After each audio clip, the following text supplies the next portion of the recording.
We're the Oak Ridge High School cheerleaders here at Oak Ridge Utility District getting fired up for tonight's game. O-A-K-R-I-G-G-E, O-A-K-R-I-G-G-E.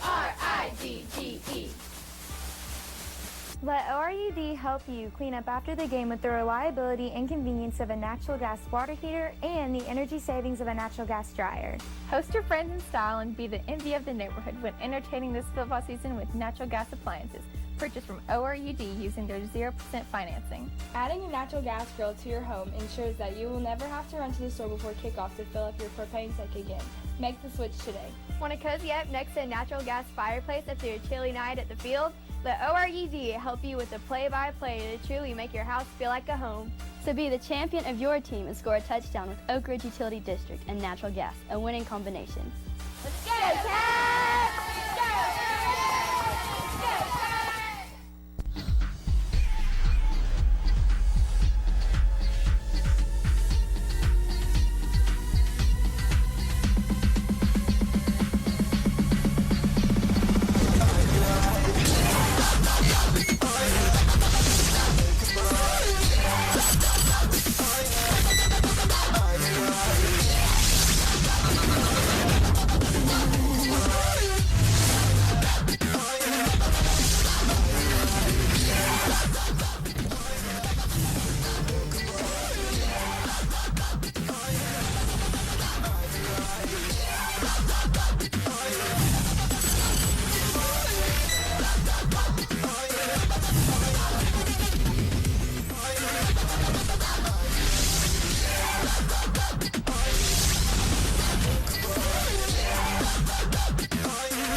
Ladies and gentlemen, welcome to Wallace Black Field, where tonight the visiting Kingston Yellow Jackets are here to take on the crosstown rival Harriman Blue Devils in tonight's BBB Channel 12 game of the week. David Queener. Yep. My sidekick tonight, I'm Jonathan Cox, and we are very excited to kick off another year of high school football. David, the rain has moved out. You sure? We hope. And people are starting to file in here at Wallace Black Field. Give me a couple takes from some things you're looking forward to here in tonight's game and across the area for football this year. Well, I think tonight's game, Jonathan, just has been in the past with these two teams. Harriman usually plays really well for three quarters, and they sort of run out of gas in the fourth quarter. And I think if you really went back years and looked at it, Kingston's probably dominated the fourth quarter probably in just about every game, maybe except for a couple that Harriman's won. So I really think that's the key tonight. Can Harriman, a much smaller school, stand up to Kingston, which is a team that should be fairly good this year, and compete with them for four quarters? I think that's something we got to look at. But now let me tell you something. Harriman's not going to quit, so take that off your plate already. They're not going to quit. This will be an exciting game. But second thing, usually there's a huge crowd down here. I really hope the weather has not backed the people off. Come on out and support your high school team. Like Jonathan said, the weather's cleared out, so get on down here. It's going to be a beautiful night, and it's pretty. Man, this field looks really good, Cox. Yeah, field looks really good. It's a really cool view across the area there to see the mountains, and you can see the clouds moving out. Yeah, they're moved out. I think you're right. Yeah, it's going to be good. High school football. So if you're sitting at home watching it on TV, get on down out here. Support Harriman and Kingston tonight. Speaking of, we've had some games in the area move to tonight, and that thunderstorm came through earlier. But, this game was actually scheduled for tomorrow night. Right. And was moved due to the weather forecast. Whose advantage do you think that is, moving this game to Thursday night? Do you think it plays in any one team more than the other? Well, I'm going to say this, knowing both these teams. Kingston likes to throw the ball probably a little bit more than Harriman. Harriman's more prolifically a running team, so could be advantage Harriman. But Kingston can run the ball too. They just don't throw it every down. But the team that's got the better running game tonight, I think, is going to probably prevail in this game, just because having a little wet turf right now. So, but this is high school. These kids are they're pretty tough. So they'll fight through these conditions, and it won't be no big deal. Absolutely, absolutely. Let's talk about a couple games going on in the area tonight. You've got Hardin Valley hosting Oak Ridge tonight. What do you see going on in that game? Well, you look at the Hardin Valley and Oak Ridge game. You know, Hardin Valley loses the Dykes kid, probably one of the best running backs in East Tennessee last year. They lose him, so he's gone. So who's going to carry the mail for Hardin Valley this year? I think that's a question. And as Coach Gaddis told me last night, right before his show, this is in his 30-some years. Well, let me rephrase that. Hall of Fame coach Joe Gaddis told me, in his 30 years of coaching, he's never had an offensive line this young. No seniors. Either juniors and sophomores. It's the youngest he's ever had. So can Oak Ridge block for their dynamic duo backfield that they've got? I think that'll be a key for Oak Ridge tonight for us to see. Absolutely. You know, I think the cool thing about that little rivalry going on is I think Oak Ridge has become a smaller school due to the Hardin Valley area growing so much. It probably has. I don't know that, but it probably has. But, you know, if you think about the bus ride there tonight, that's a pretty short bus trip for Oak Ridge. Jump over on Pellissippi, 10 minutes, maybe a little bit longer than that because traffic and eating, but 10, 15 minutes and you're there at Hardin Valley, so it's not a long road trip. Yeah, and for Hardin Valley to already be in existence for 10 years, you know, there was an article the other day about the success they had and the playoff runs they had. Last year was one of their better runs they had made, but I was reading Oak Ridge had about 1,900 students in it, and the last 10 years they are down to 1,500. So possibly losing 400-plus kids to that Hardin Valley area that used to be there in Oak Ridge. So anytime you do that, it hurts your program. It hurts your program. It really does. I mean, would you take that Hardin Valley program? What did that Hardin Valley program do to Powell? You know, some kids are Farragut. It hurt all the schools around there. Because, first of all, that's a new school with all the newest bells and whistles. Anybody, that's where they want their kids to go. They want them to get the best, so you go to Hardin Valley. Absolutely. You know, and sort of on that note, Hardin Valley getting those kids helped Farragut get down to a 5A classification and win a state championship. It did. So it plays out different ways. It plays out different ways. You're exactly right. It does. That's a big game. That's a big game tonight.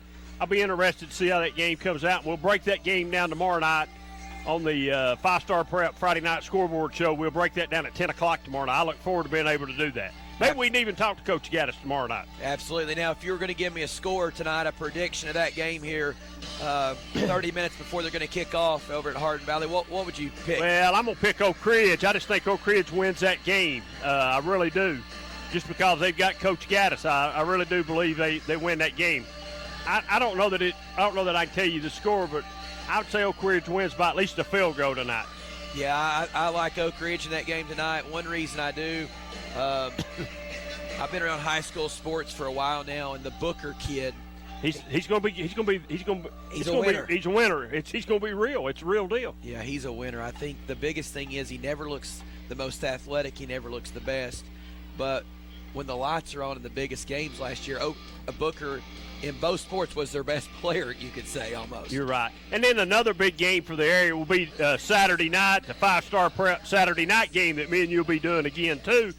That game with Anderson County, the hype, I don't know that I've ever been around as much hype in the Anderson County area as there is about the Mavericks this year. So that's going to be a wild game Saturday night up there. Absolutely, and it's interesting to see what is going to happen with Stanton Martin. I think that's the big thing. You know, rumors, he's been back to the doctor. He's been cleared. He's possibly even practiced this week.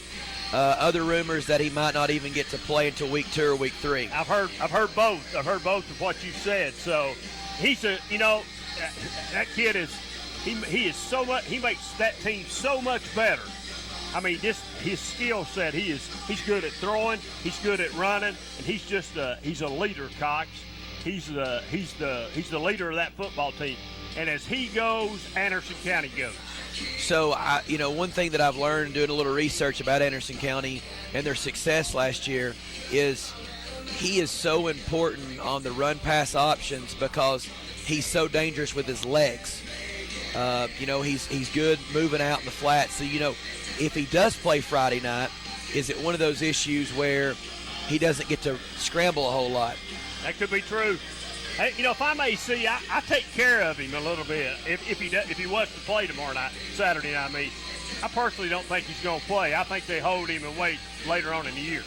Yeah, I personally, I'm going to go on a limb and say I think he plays. And I think Coach Gillum and staff puts him in positions where he's handing the ball off, throwing quick passes. And I honestly see Anderson County winning that game by 3 or 4 touchdowns. And I don't think he has to probably play into the fourth quarter. Oh, I don't think Carter stands a chance Saturday night. Not a chance. But that ball is shaped funny. Things do happen, but I don't think they stand a chance, though. And I want to bring this up. I went and watched Anderson County scrimmage Powell. And the one thing that I was more impressed with, speaking of Anderson County and covered Anderson County, was how big they were up front and how they dominated the offense and defensive side of the ball up front against Powell. Well, AC's a big football team, and Richie No's son he's the man there too. I mean, so he's a tough-nosed football player and plays hard, and he's physical. He's that defensive lineman that you want to play with because he'll do the dirty work, and he's physical. Absolutely, and I know they're very excited about their season, and you can say what you want. I don't see them losing a game the entire year. I think the schedule's favored that way, but it all comes down to that third-round matchup at AC. Greatest show on turf, they've claimed, and against Greenville there at AC. My brother went with Jody and those guys to Greenville, and he told me that the Greenville team, he said, they've got some huge players. He said their receivers, man, he said they are.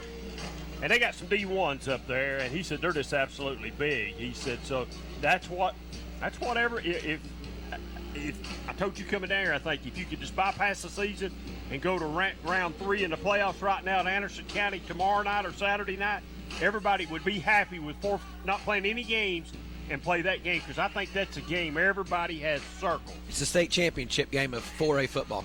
Yes, it probably is. I probably agree with you. Yep. And last year I know it hurt that coaching staff having to go down and watch that championship game at Tennessee Tech. Let's jump out and take a break, and we'll be right back here in Harriman for the Harriman-Kingston game in just a few minutes. At OEB, we know lives have changed. Parents have become teachers, and our homes are now our offices. The roads may seem empty, but people are still driving and still working. And when they get injured because someone else was careless, they know they can still depend on us. We are OEB Law, and the one thing that hasn't changed is our commitment to helping people right here at home. We're just a phone call away. 865-546-1111. OEB Law. Welcome back to Wallace Black Field. Tonight's venue for the Kingston Harriman Showdown. David, we were talking about Anderson County when we left. We're going to come back and talk about Clinton and Randy McCamey, second-year head coach, traveling to Scott County. I told somebody this today, Cox. I wondered if Clinton has ever been to Scott County to play a football game. You can ask your dad about this, because your dad was on that staff at Anderson County a few years ago when Mike Harmony was the head coach. I'll never forget, we went up there. Anderson County took a pretty good football team up there that year. We go in a dressing room that is solid white with red stuff dripping off the ceiling like blood. They piped music in that was so loud, sort of like this speaker in front of us, but we couldn't find it. We had to go outside. We couldn't dress in the locker room or talk because it was so loud. Clinton's in for an experience Friday night. They better be on their game when they go up there. It's a different place. I went to the game last year, and out of all due respect for both teams, my 6-year-old looked at me right before the half and said, "Dad, I'm not sure either team's going to score." I said, "You might know more about football than I do then." So anyway, it was 0-0 last year at the half. Clinton came out and scored in the third quarter early, and I think they won that game maybe 13-6 or so, maybe 20-6 or something. You know a little bit about Clinton's personnel, who they've got coming back. If you talk about that a little bit. Well, they've got their quarterback back, the Harrison kid's back, and they've got some got some running backs and receivers back that this is sort of a little bit on the heavy side of a senior team. Got some seniors there, so we'll see what Coach McCamey's got in store for year number 2 if he can get that program turned around. They started off really good last year, won their first 2 games like bang, bang, bang. This year they got those same 2 games. They got an open date, and then they make that trip up. They make that trip up the highway to Anderson County. So yeah, and I think this year they've got another chance to be 2-0 going to play Anderson County on the bye week.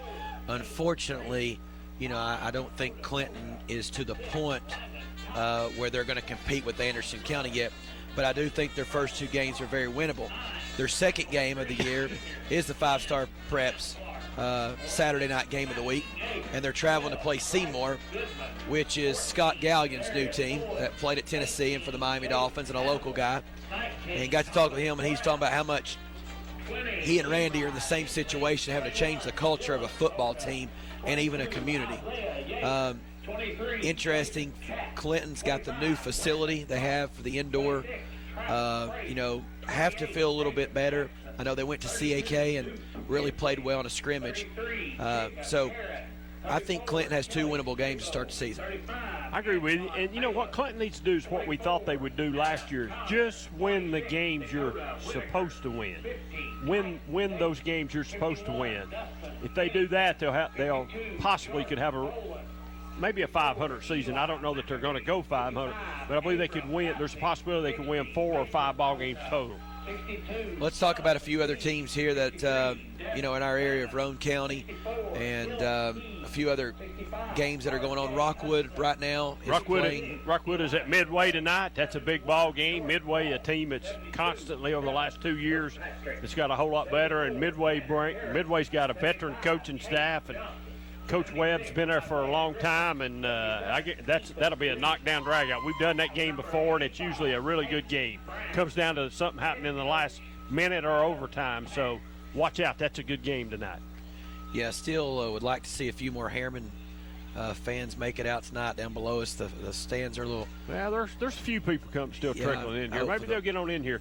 Hey, let me do a shout out. I don't know if Barry's watching us tonight or not, but had a little minor surgery today. Hope he gets well soon. But there's not a lot changed with him not being here tonight. I still had to buy everybody's food tonight. I had to even haul you, so I don't even have to haul him.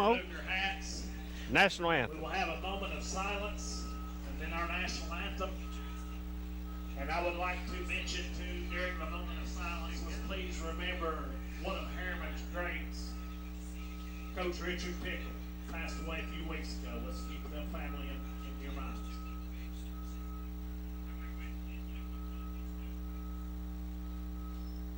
Thank you. Please remain standing for our national anthem.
Great job there by the Harriman band.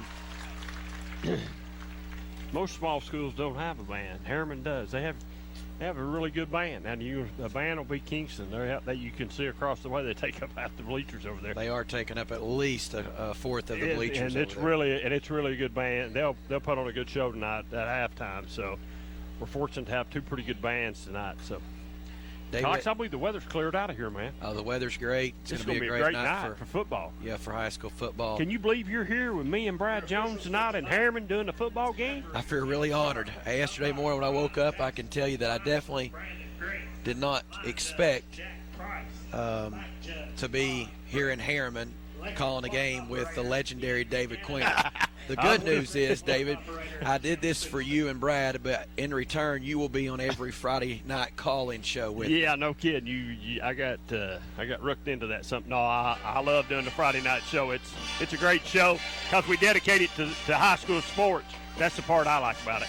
Absolutely, and the other thing is we're much better at that than we are this right here. I guarantee you we are. So Absolutely. we are. So, but it won't take much for you to do this tonight because Barry, he just flies for the seat of his britches like I do. So if he is watching, I heard the biggest thing, the challenging thing is to get him here on time to do the pregame show. Yeah, well, that's a challenge always, is to get him up here and get him in the press box because he's always doing something out, and I don't know what he does. I really don't. I can't figure him out. I've been with him a long time, but he's a guy from this area down here, and he really cares about this. He really cares about high school sports, man. He's all in and has been for a while. You know, to set the scene of some things that you might not be able to see here, pretty cool little area. You've got some people surrounding both end zones, setting up for the game. The most unique thing that I see that I've never witnessed at a football game is literally Kingston, I guess, doesn't have enough room to go in a facility, and all their football players are standing out as parents and students and friends and family walk in right beside them where they're set up to go play a football game. They're in that area. I don't know how big an area it is. It's probably like it's sort of like down at Clinton. The locker rooms there at Clinton State. It's just not big enough. When they were built, they weren't built big enough. So, but this is right. This is what Cox. This is what high school football is all about right here. This is a rivalry right here, and this is what it's all about right here. Absolutely. Watching both teams warm up. You could tell Kingston was a little bigger. Throw it all out the window. Yeah, so here we go. We'll take another break right before kickoff here, okay? We'll be right back in just about 60 seconds.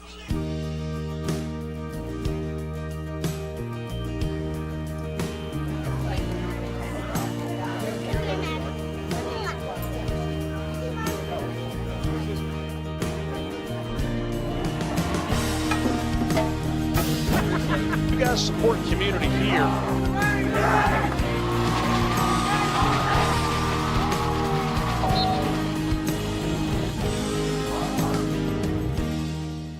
Muncie Pharmacy is your locally owned hometown pharmacy. They accept most insurances, so why go to the large chain pharmacies when you get better customer service at Muncie Pharmacy? Have a special prescription that needs compounding? Muncie Pharmacy can handle those needs as well. Muncie Pharmacy has a drive-thru for your convenience and offers free delivery in the Oak Ridge area. And don't forget the gifts that we have available for all occasions. Here at Muncie Pharmacy, we take the time to know you and treat you like family. Where Kingston has won the toss and will receive. Harriman will defend the north goal. Captains for Kingston tonight was Elijah Reeder, Cam Hill, Brandon Lurie, all seniors for the Yellow Jackets. And representing the Blue Devils was Dakota Kaka, Jacob Heron, Eli McAbee, and Dustin Pennington. David, teams are getting ready to get set here to take the field. It's time to go, buddy. It's time to go. You sort of set the stage here between two Roane County rivalries. And the question is, can Harriman hang on for 4 quarters? That's will be the case, but we're going to get ready to do the Baltimore kickoff here in just a second. So it's ready. Here comes Harriman right now. We're ready to go. Let's get this thing going. It's going to be a tough football game, Cox. You'll see Harriman, and you can see not as many players, but there's as much fight on this side as there is on that side tonight. And you'll see that being your first time here. Well, I can tell you. Great venue. It's a great place to do a football game. Yeah, great place to do a venue. We had something about the top 12, 15 venues. I don't know if you read about that. And like Oneida and Cofield and a couple of those schools were talked about. But, man, what a great place here in Harriman. to watch a high school football game. There ain't no place like better than going to Cofield for a Friday night high school football game, especially when it's playoff time, because the fans are right on top of you, buddy. Yeah. Right on top of it. And I would say the people in Greenback would like to argue with you about that. No, I'll put them right up there too. I'll say the same thing. They're right on top of you too. But there's nothing like going to Cofield on Friday night for a high school football game. Yeah, I know we were informed that Harriman has a middle school game tonight versus Cofield. So, I think the crowd's going to pick up as we they'll come in here. Yeah, that middle school game will go a little quicker than this game. Come on out. You got plenty of time. They don't even look like there's too much of a line right there. So get on out here, and there's plenty of room for you to stand, sit, or whatever you want to do. Here we go, Cox. You got Nathan Jones back deep for the Yellow Jackets. And you've got number 30, Moore, to kick for the Harriman Blue Devils. Not saying Harriman's going to do this, but they practice onside kick a lot. Yes, this kid practiced an onside kick for the entire warm-ups. I don't know if he put it in the air. I don't think he did neither. I would say Coach Pankey and them realized what was going on. Well, they better have. If not, this will happen. Hey, we've seen this happen in Rockwood last year. 2 consecutive kickoffs. Meigs County did an onside kick, recovered it, and scored and blowed the game wide open against Rockwood last year. But get ready. Well, David, the 2018 season is here. Let the fun begin. Play some football. This opening kickoff is the Mulch & Moore. The Mulch & Moore opening kickoff. Kicks it deep.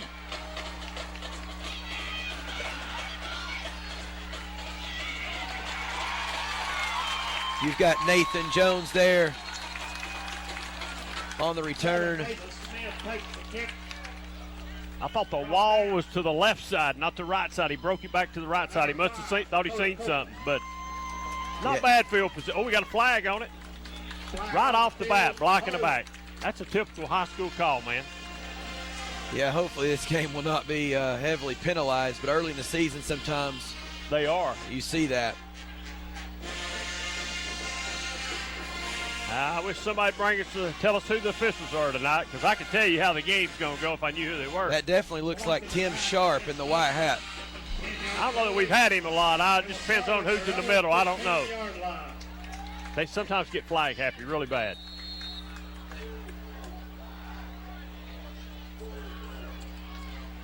So you've got Kingston taking over 1st and 10 on the 15-yard line after the block in the back penalty. Hammer's first down.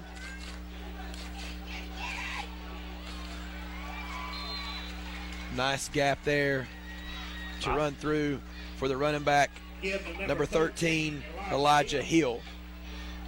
Drop down.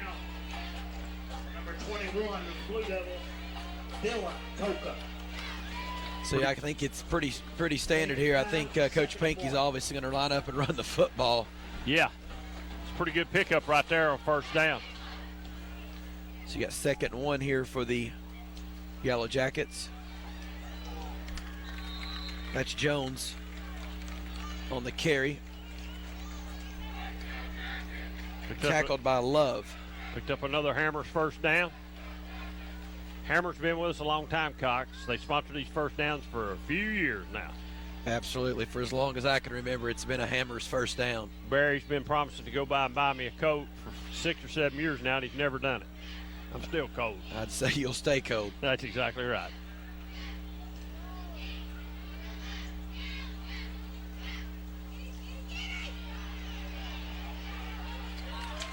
Nice defensive play there by Hill.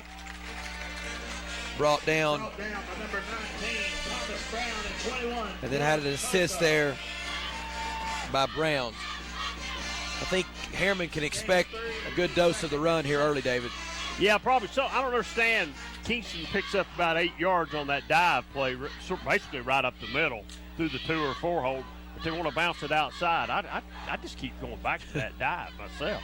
I'd make Harriman stop it. Yeah, Harriman's only, they're in a 4-3, and they're a little spread out right now. A little spread out, yeah. Let's see. Look here. Look here. There's the play call you were looking for. Almost another first down, or really picks close. Up another 4 or 5 yards there. It's going to bring up 3rd and short. why not run that till you stop it? That's what I'd do. Kingston obviously is a little bigger up front right now, and I think they feel like they can just hammer the ball down Harriman's throat, especially up the middle, as you were talking about. Well, they're keeping them spread out, like you said, too, with putting those receivers out. We've not put the ball in the air yet, but they're keeping them spread out, too. Absolutely. Got three receivers. We got 2 wide and one slot back there. So we got 3rd and 3 here for the Yellow Jackets. Jones in motion. Man, big first down. Big Hammers first down right there by Elijah Hill. First contact, I think they had him stop there in the backfield for probably a 4th down. But Hill did a great job of bouncing around and picking up another Hammers first down. And where'd they run that ball? Right up the middle again. Right up the middle. I'd say you'll see an adjustment here pretty quick about moving some more guys in the box. Yeah, I'd say the young man that's playing middle linebacker for Harriman is going to have to really step up. Number 4. I don't know what his name is. Absolutely. Jaden Prater. Jaden Prater is going to have to probably step up and step his game up a little bit and step up in that hole. Because they're running right at him. Set up in the same formation again on first down. Man, he about lost the football right there. He did. Prater shot the gap and missed as Hill picks up another 3 or 4 yards there on first down. 2, 2nd and 8. Just got a text from one of my guys that called scores into me on Friday night. Said Oak Ridge and Hardin Valley's in lightning delay right now. So that game's delayed a little bit. That game could be going on at 11:30 tonight. Plus commercials and everything. Absolutely. Gaddis won't be happy getting home so late to those Bulldogs. No, he won't. New running back in the game here for Kingston. Number 36, Bradley Keithley. Bradley Keithley on the give. Another Hammers first down. Tackle back to number 5, Dakota Copeland. 1st and 10. Copeland on the tackle there. Play does result in another Hammers first down.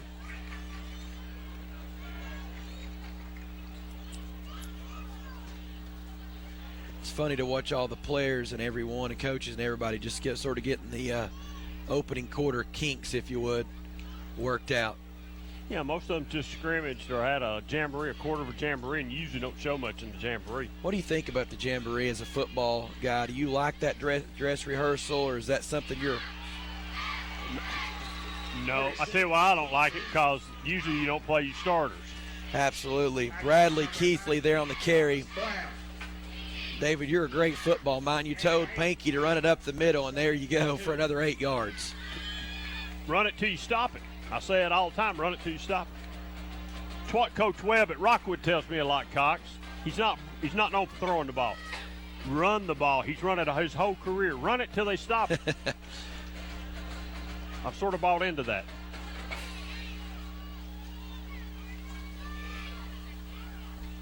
Flag. Yeah, we got a flag on the play. The last couple plays, I've also noticed the left tackle lining up almost behind the center's hip. Sometimes they'll get that. The referees will get that. I think this is more of maybe a hold, but from what the flag was. Hold. Was a hold against Kingston.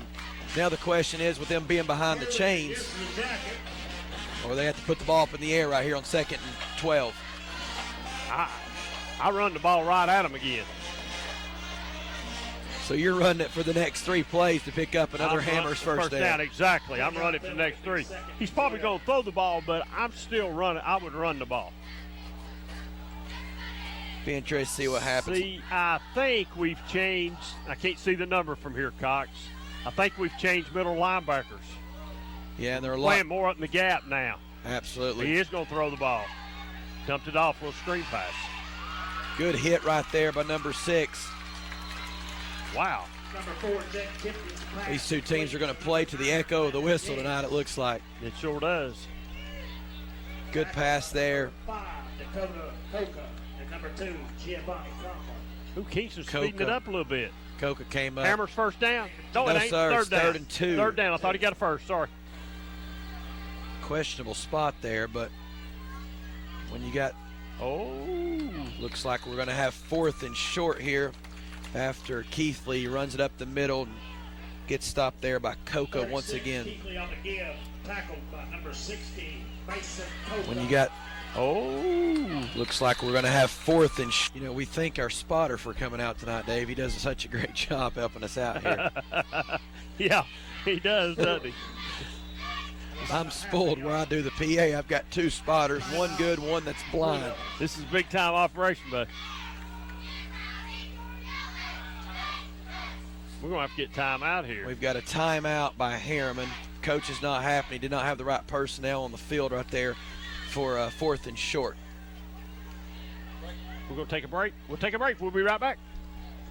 Tennessee Barnes & Buildings in Jacksboro has all your storage building needs. At Tennessee Barnes & Buildings, you can pick out your building, then custom design it how you want it, and then have it delivered. Our friendly staff will help you with all your design needs. Are you worried about financing? Well, at Tennessee Barnes & Buildings, there's no credit check, so no one is turned down. Plus, you can rent to own your own building.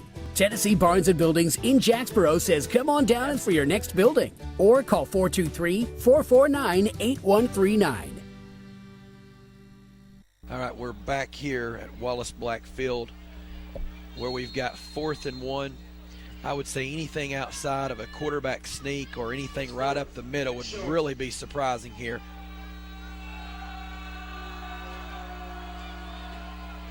And there you go. Quarterback keeps Tipton for another Hammers first down. Got an injury. If we've got a replay of that, 9, the fullback, basically just takes the quarterback there by the waist and pushes him forward. Unfortunately, I think they fell on this young man's leg here. Welcome back to Wallace Black Field, David, where the sun has decided to come out here. Oh, it's beautiful now, bud. I'm not sure when we pulled in here tonight if I thought I would see the sun. You were worried about getting wet. Absolutely, I was not prepared. So here we go. We got a Hammers first down. Kingston player comes on the field late. I thought he had to get inside the numbers there. He's outside him. Never got inside the numbers. Direct snap. Quarterback number 7, Nathan Jones keeps. They moved Jones to the quarterback position there, David. Made a switch, didn't he, on the linebacker and quarterback. Absolutely. Didn't he? Quarterback's coming back in the game, so Tipton will be back in for this snap. Yeah, let's see now if the Kingston coaches make a little adjustment. You know they will. Maybe they'll throw the ball in it. They've already thrown that little screen pass once. Absolutely. I think this is where Harriman has to keep Kingston tonight with a chance to stop them is 2nd and 3rd and long. That's exactly right. Bobbled it a little bit. So tipped and bobbled. He's got a guy wide open in the flats. Good block there by number 10. Nice design there, play for another Hammers first down by Mr. Keithley. Basically the same exact play they ran earlier, just to the other side. Opposite side, yeah. Yeah. They're rolling that guy out every time to the far side of the field. Quarterback bobbled the ball a little bit, a little dangerous. Well, being wet. As hard as it rained, that field's going to be wet. So got another Hammers first down here. Expect another up the middle run by Kingston. Nice carry there by Hill. Well, they've cut that down a little bit. Instead of getting about 8 yards now, they're getting about 3 or 4. So they cut that in half. Still need to make some more adjustments. Yeah, Godsey stepped up there in the hole and made first contact there on that tackle. Yeah, they're trying to plug that hole up. First quarter's going by pretty quick here. 3:53 left in the first quarter.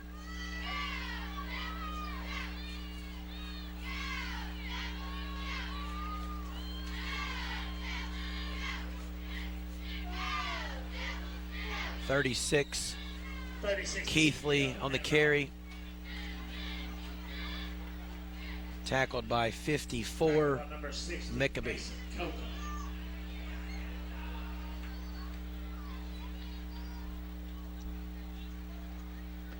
What do you think here? You got 3rd and I'm going to give it 5 if you would. Well, it's 4 down territory, that's for sure. I don't know. I still pound it up the middle here, Cox. Still go back up the I middle. still go back up the middle. Let's Harriman's make them linebackers are scooted back a little bit, I'd say. they're going to pass it. They're rolling him out again. Oh. Almost intercepted there by 19, Thomas Brown. So you still think it's 4-down territory here? I don't know much about Kingston's special teams. Usually have a pretty good field goal kicker at Kingston. Let's see if they use it. No personnel change as of right now. You know, I'll bring this up right now. The 40-second clock in high school football this year has changed. They've went to the clock where it is 40 seconds and it automatically starts the minute the ball is spotted. So you've got 40 seconds. Kingston breaking the huddle with 9 seconds on the play clock. They're going to have to call timeout. I think you're going to have to get a timeout here by Coach Pankey. Yep. 1 second left on the play clock. Yeah, so, you know, I think it's going to take everyone a little time to get used to the new play clock. Supposedly, it's going to help speed up the game and get games moving a little faster. So we'll take another break here from Wallace Blackfield. Come back with a big 4th down. OEB Law was founded on the principle that everyone deserves to be treated fairly, because sometimes big corporations and insurance companies take advantage of the very people they're supposed to protect. When that happens, we step in and leverage all of our experiences and resources to fight for justice so families can take back control of their lives. When you get injured, call OEB Law, 546-1111, and turn your wreck into a check. Call 546-1111 right now. A screen pass out to the left. 36, Keithley breaks a tackle. Had him for a loss, too. Had him for a loss. Big play there by Keithley. Well-designed misdirection screen. That's a result of another Hammers 1st down. 1st and goal. You've got 1st and goal from the 6. I'd say you got 4 up the middle, Mr. Queener. Might have. And, you know, the bad thing about that right there is Harriman had him stopped. Couldn't get the tackle. Unfortunately, we've got another injury. Don't we? Harriman kid. Young Harriman man. I can't kid get his name. Maybe play number 7. Number 7, maybe? Yes, that's Kylan Love. Welcome back to Wallace Blackfield to set the stage here in the early going. Kingston takes the kickoff, has now marched it exactly 90 yards, and we've got 1st and goal from the 5. Fumbled it. Fumble on the play. Fumble on the play. Recovered by number 13, Elijah Hill. Man, that could have been a big... Oh, that would have been a huge turnover. Big turnover. Momentum killer right there if Harriman comes away with that football. Because right now, Harriman's trying anything. Had a chance for an interception, didn't get it. Had a chance there on the fumble. So, man, they've had some opportunities now. Absolutely. So we set up 2nd and goal from the 7. Late personnel change. 7 seconds. Coach Pankey is not happy. We will have a timeout by the Yellow Jackets. David, the play clock, yes, he is upset, but the play clock where the 40 seconds is at the end of every play. It's hurting right now. It is really hurting because you don't have that time, that lag that you used to have between the officials setting the ball, clocking it in, so on and so forth. So as of right now, I'm going to say the new 40-second play clock has given Kingston a few problems. And I think the question is, you really can't run a dress rehearsal or anything to get that 40-second clock thing. You can practice or anything. No, not really.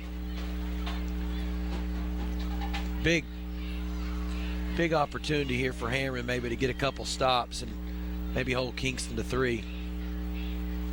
Well, listen, after they drove the ball, I think you said 90 yards a minute ago, after they drove the ball that far and just to come away, if Harriman holds them to 3, that's a victory right there. That's a big victory right there. Yeah, correction. I meant 80 yards. Okay, well, 80 yards. Yeah, but still, I didn't pay any attention before they got the ball when it started, but absolutely, that would still be same. Big.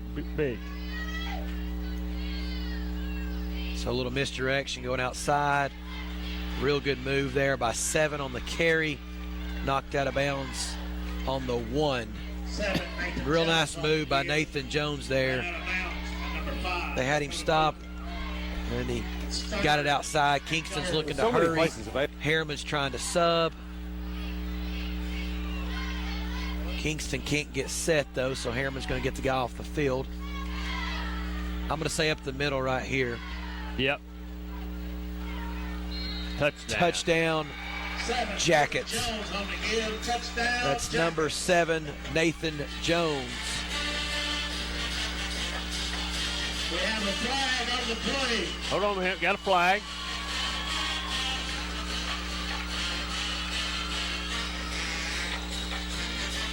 We do have a flag on the play.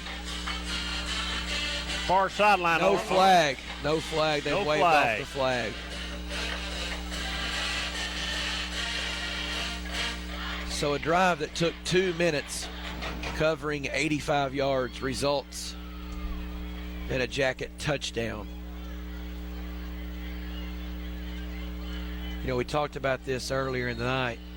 Harriman has won this game 2 times since 1990. Is that correct?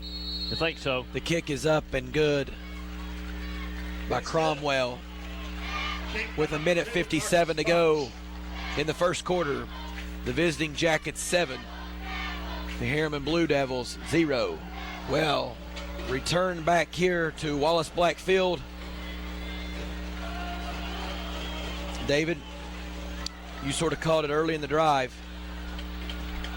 Up the middle. Quarterback made a couple nice throws there. Harriman had a couple opportunities for some turnovers and didn't make them happen.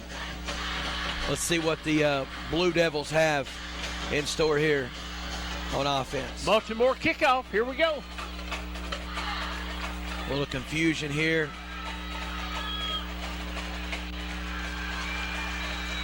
Six. Cox on the return. Tackled by a host of Jackets. Kick taken by number 6, Landon Cox. Brought down by number 9, Landon Diggs. Blue Devils will start. Looks like warming up earlier. Bradley Frost, the quarterback of Harriman, looked like he threw a really nice ball earlier. Interested to see how much they actually throw it with the field conditions being like they are, plus the history of Harriman football. I don't think you're going to see much. That you might, but I don't think so. Harriman comes out in the spread.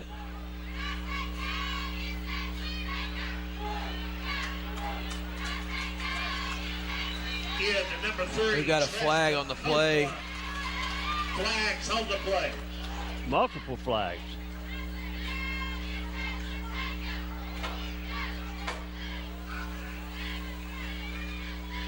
Kid lost his helmet. Now, if this penalty is on the kid losing his helmet, does he get to stay in the game? Now he has to come out one play. Regardless whether it's flag or not on the... Regardless. Okay. I'll call a timeout one.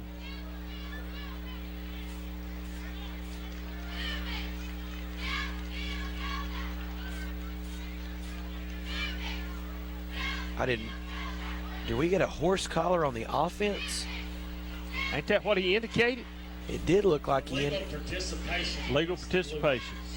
I thought he did the horse collar. I did too.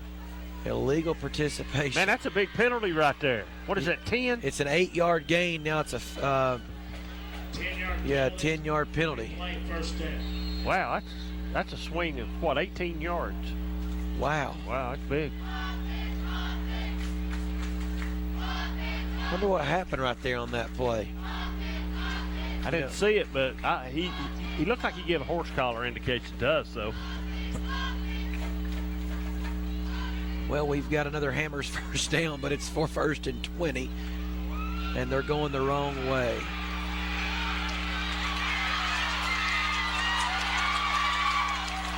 David, what a great individual effort right there by number 2, Cromwell. That's a big run right there, Cox. Takes the ball about the 8, gets pushed back inside his own goal line, breaks about 3 tackles, and then ends up running for about 16 yards. They had him for a safety for at one point there. I don't know whether they'd give him that or they give him a safety or not, but they had him. Man, what a run. That had disaster written all over it. It sure did.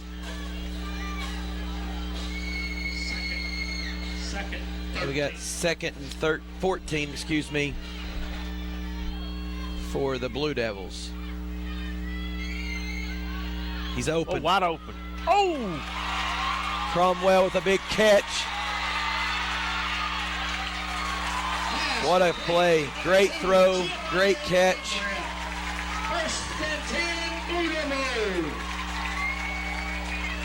Really nice play set up there. You could see it develop from up here. Big play, big play. As I said earlier, Harriman looks like they've got some athletes on the corners and the quarterback and the running back position. Usually have a few playmakers here. Absolutely. It's a big Hammers first down big right Hammers there. First down. Quarterback back to pass again, finds guy in the flats, makes two guys misses. Wow. Uh-oh. Good move. Great play right there by Hannibal. It's going to be close to another Hammers first down. I don't know if they got it or not, but it's going to be close. Absolutely. Play results in a Hammers first down. Another first down. Dave, if you ever buy Hammers, make sure you go see Kelly Calhoun. I understand he's got a son playing this year for the Mavs, so he's all maved up right now. Is he all maved up right now? That's hard to believe, a guy coming from Clinton, going maved up like that. Maved up like that. Yeah. We have to talk to him, is.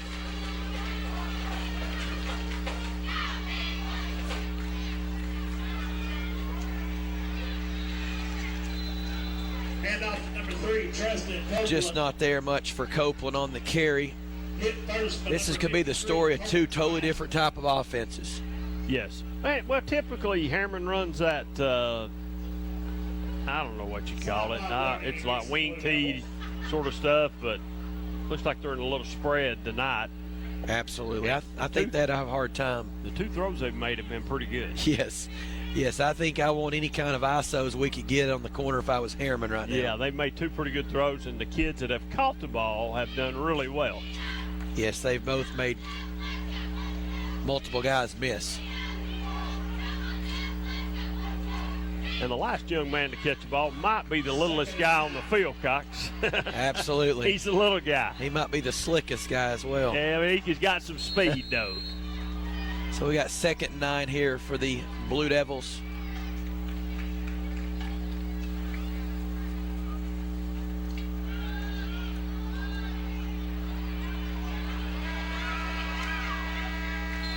Waited too long. Should have thrown it away. Too long. So after one complete here at Wallace Black Field, you have the visiting Yellow Jackets 7, the Harriman Blue Devils 0. The coronavirus is changing the way we live our lives, but seriously injured people still need our help. At OEB, we're committed to helping you no matter what. So we've introduced a system where we can take care of your case almost completely electronically. You don't have to leave your home for us to start helping you. All you have to do is call. The future may feel uncertain, but we can get through it together. If you're injured, you still deserve justice. Call 546-1111. Call right now. All right, here we go. Welcome back to Wallace Black Field. Big third down here. Yeah, 3rd and 9. Harriman. They've got to get the quarterback, I think, out, moving a little bit, and get the ball to one of their athletes. He's got a guy open across the middle, pass overthrown, intended for Clark. Had number 6 on a fly route down the side here, wide open, and he missed. He didn't see him. Brings up a big 4th down. It looks like Harriman has decided to punt. Coach is not happy right now. I had 2 guys open. A drive that looked pretty good after getting out of the hole there's come to a stop.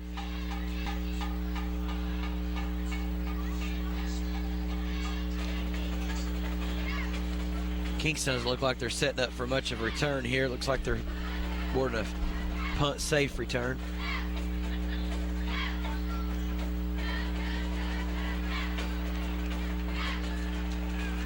I think the only person concerned with that punt was that young lady over there trying to get away from the fence. She's trying to get away from it, wasn't she? Absolutely. Yeah, she's wanting to get away from it. On their own 23 yards. So Jackets are going to take over 1st and 10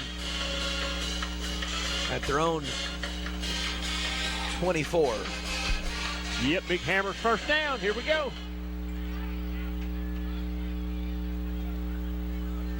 I think you can expect to see more of the same right here. You just wonder, though, when Kingston's going to open it up a little bit and try that home run pitch just to see if they can get it.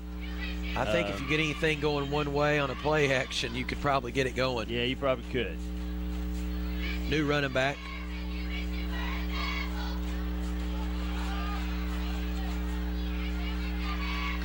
Number 10, Cam Hill on the carry. Number 10, Cam Hill on the give.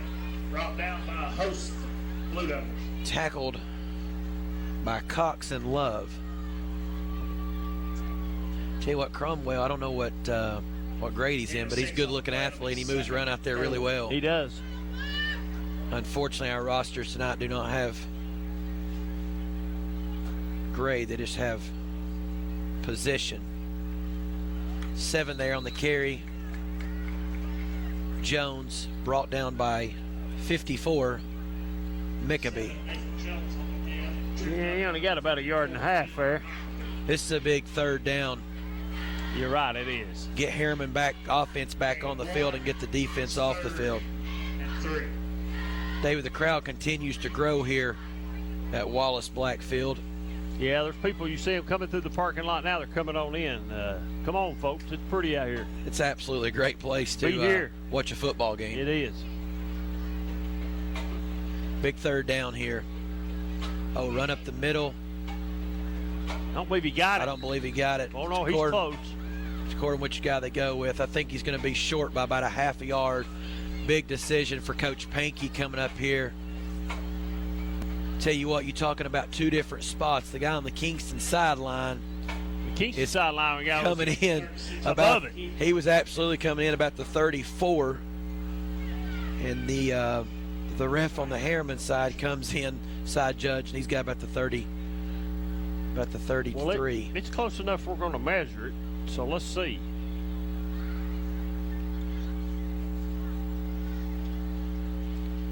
I'm going to say he's short. We'll see, but I think he's a little short by the looks of it. First call of the year. We definitely got better vision than Ron Berry. Yeah, and we do. Yeah, that's why he's had them eyes operating on today. That's why, because he misses it all the time. So we've got a big 4th down. Coach Pankey is leaving the offense on the field. Well, I would too, because you're only talking about a football length there probably for a 1st down. So, way you've run the ball up the middle. And I'm going to tell you, if you'll watch this fullback right here, he's about to carry this quarterback for 1 yard. Look, there he goes. He pushed him forward. Wow, I started to say he didn't get it, but I see the ball come out on the other side, and he did. Well, wait a minute, this guy's back behind it still. He's going to get a 1st down right here. I think he just had to cross over the 33 there. So it's going to be another Hammers 1st down for the Yellow Jackets. I tell you, that's close. That's really close. Right? He didn't get it by much. No, he didn't. You know, do you think you'll ever see the rule where it's illegal to come up and assist the quarterback like that? I thought it was supposed to be anyway, but apparently not. I mean, that's 2 short yardage plays that the fullback, Diggs, has literally carried Tipton for a 1st down. I'll have to ask Kim Buchanan that question. I saw him here earlier. If I see him later on, I'll ask him. Kingston's back at it. Great tackle right there by number 55, Godsey. Might be the first time tonight that Harriman's actually stopped Kingston for a loss on a play. Absolutely, and that's where we talked earlier in the game. This is going to be big to get them in 2nd and 3rd and long.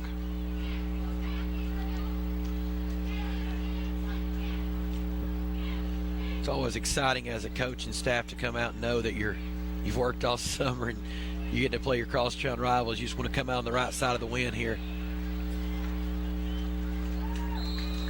Another pretty good pursuit by Harriman that time. He got the yardage they lost and maybe a couple more, but still 3rd and long. You know, you brought this up earlier about the 4th quarter, Kingston in the 4th quarter. I've noticed Coach Pankey's really tried to have running back by committee. That's the fourth guy that's carried the ball. Yeah, they're pounding. Right now they're leaning on him with those heavy guys up front. They're pounding them, and they're making them run. And how they got them running sideline to sideline. If you look at every one of the Harriman linemen already here halfway through the second, they got their hands on their hips. And I'll tell you something after this play right here. I'll give you a little info. So 3rd and 8 here for the Jackets. Back to pass. Oh, interception. Big play. Great pursuit there by number 60, Mason Kaka, to interrupt the screen there to set up the interception. Not only that, set them up in great field position, Kaka. If you ever watch Anderson County play, Anderson County works sideline to sideline. They throw, they run, they do it quickly, they rush you. All at once, and they hit you down the middle for a 70 or 80-yard bomb. They run you to death. That's what Kingston's trying to do here tonight to Harriman. Run them to death sideline to sideline, then hit them on the big play. Didn't work right there, though. Absolutely. Big turnover there. Harriman's got it now. Hammer's first down. Hammer's first down on the 34. Let's see if Harriman can punch it in now.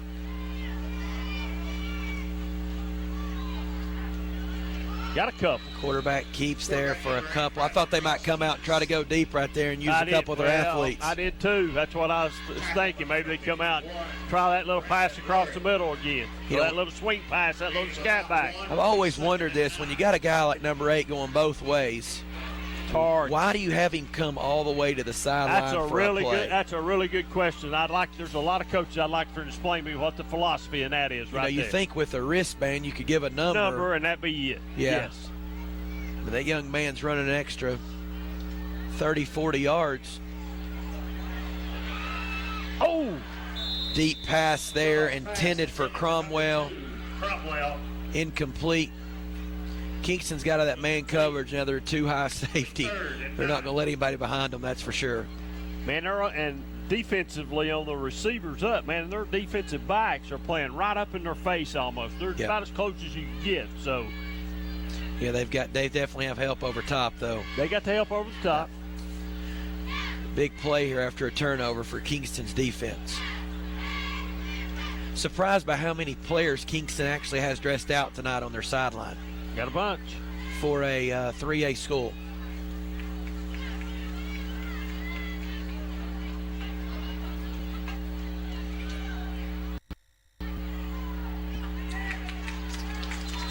Good cast, good catch, good tackle there. Pass was complete to Clark, tackled by Bailey. I believe Harriman goes for it right here. Absolutely. 4th and 5. 3 doesn't mean anything to him right now. To go for it. If you're Harriman right here and you pick up a first down, or if you don't, I still think you're happy in the position you're in here with 6 minutes to go in the second quarter. We're going to talk about it. Timeout, Harriman. What'd you say? William. So, since the guy that we're working for calls us out, I guess we need to call ourselves out on the air, right? Yeah, I guess. Yeah. So, we appreciate what Brad does for BBB 12 and all the local high schools around here. It's cool to be able to go back and watch the replay of this game if you're a high school fan or family member that can't make it out to be able to watch this. Well, if they only knew what he did go through to do this, they'd be surprised. And obviously thanks to the sponsors who allow this to be done. So you got 4th and 6 here. Oh! Great play design there. Unfortunate Cromwell drops the ball across the middle open.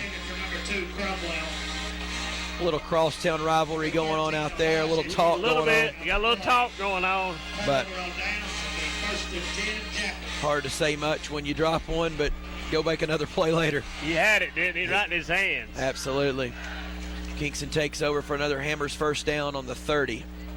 Zip, then the first, Oak Ridge and Hardin Valley. You thought that would be a lower scoring game. The two defenses were probably a little better than both offenses. Yeah, I think so, started out here. Especially with what you said about Gaddis having such a young line. Yeah, I think it usually takes Oak Ridge a couple games to get the wheels rolling on offense. Kingston back to pounding it up the middle there. Wow. That's back to their starting running back there, Elijah Hill.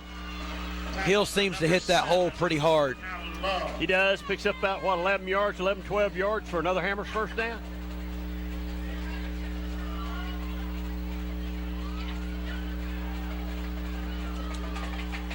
That could be a big momentum swing there. You know, you got a guy wide open across the middle. He drops it. Kingston comes out and picks up about 12 or 13 yards to start the drive.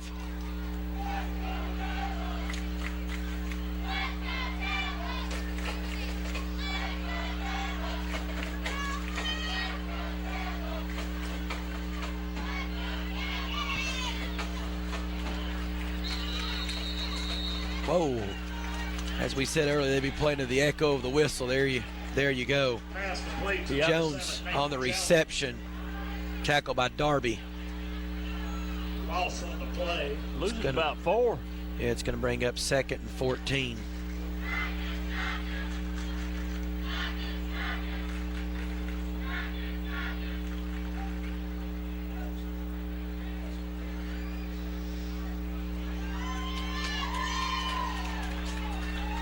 Second long, where Harriman wants Kingston to be. What does Kingston do? I think you'll get a good run here and get something manageable on 3rd down. Almost looks like the defensive end there is lined up off sides. Got him in the flat there for a nice play. Going to bring up 3rd and about 3. And out of bounds for number 5, Dakota Coca. Tell you what, Keithley is a really nice football player for Kingston. He catches it out of the backfield. There he lined up as a wide receiver. Brings up 3rd. Caught the ball and he runs it hard. Yeah, right now, Harriman doesn't have an answer for that yet. They've not been able to stop that play yet, right? That same play has worked good on both sides of the offense tonight. So focused on stopping that run up the middle they established early. Now they're having a hard time on the corner. And you know what's coming here. This is just big boy football for two more downs at least. You would think it's what it is. And there's another delay of game. Flag on the play. On the Jackets. Changes the whole concept of this down right here. Now they've got to get a lot of yards right here to make it to go for it on 4th. Could put them in a punting situation. 3rd and 8. Just got a text from a dear friend of ours, and he said that Peyton Manning is a first ballot Hall of Famer and wanted you to be reminded of that. Who? So we have listeners obviously over off North Shore and Knoxville. Who? Peyton Manning. Who's that? They call him the sheriff. So big down here. Russell Barker? Russell Barker. What county you're in? Well, down here's Jack Stockton. Uh-oh, that's up in the air. Harriman's going to, whoa! He got intercepted. Intercepted.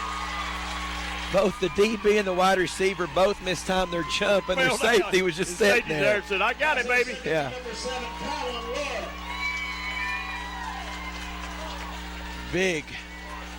Big turnover there.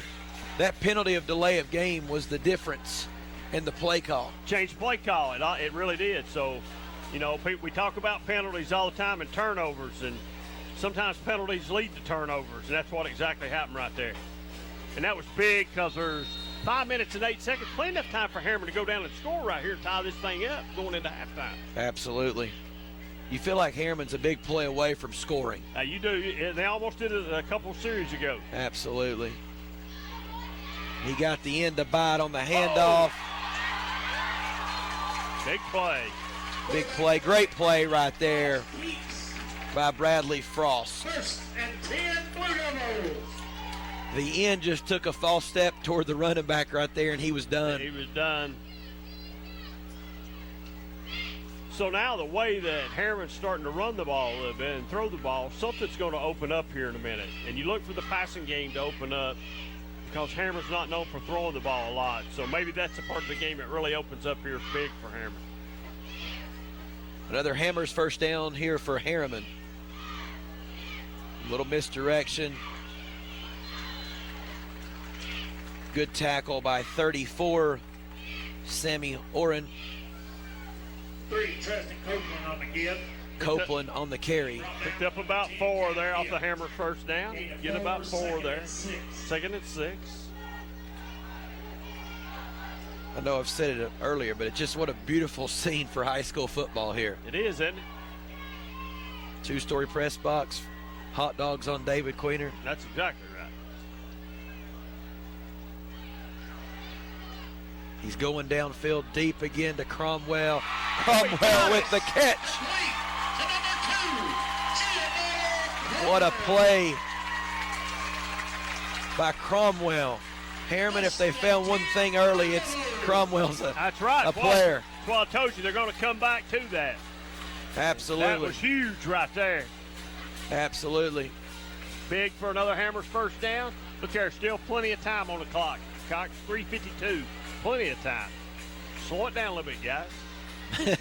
Don't make a rush and have a turnover right here. You don't want a turnover. That's a backbreaker.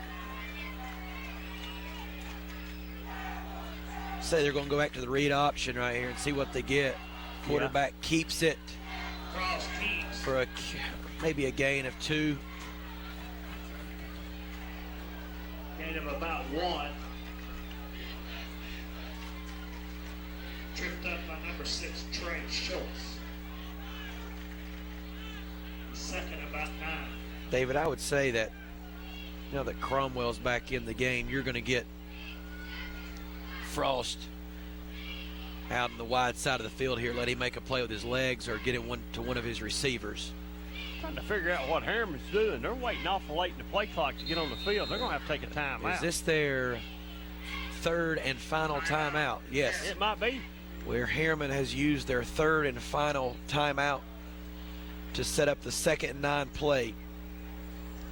David, how important do you think that having that last timeout right here is with 3:13 to go?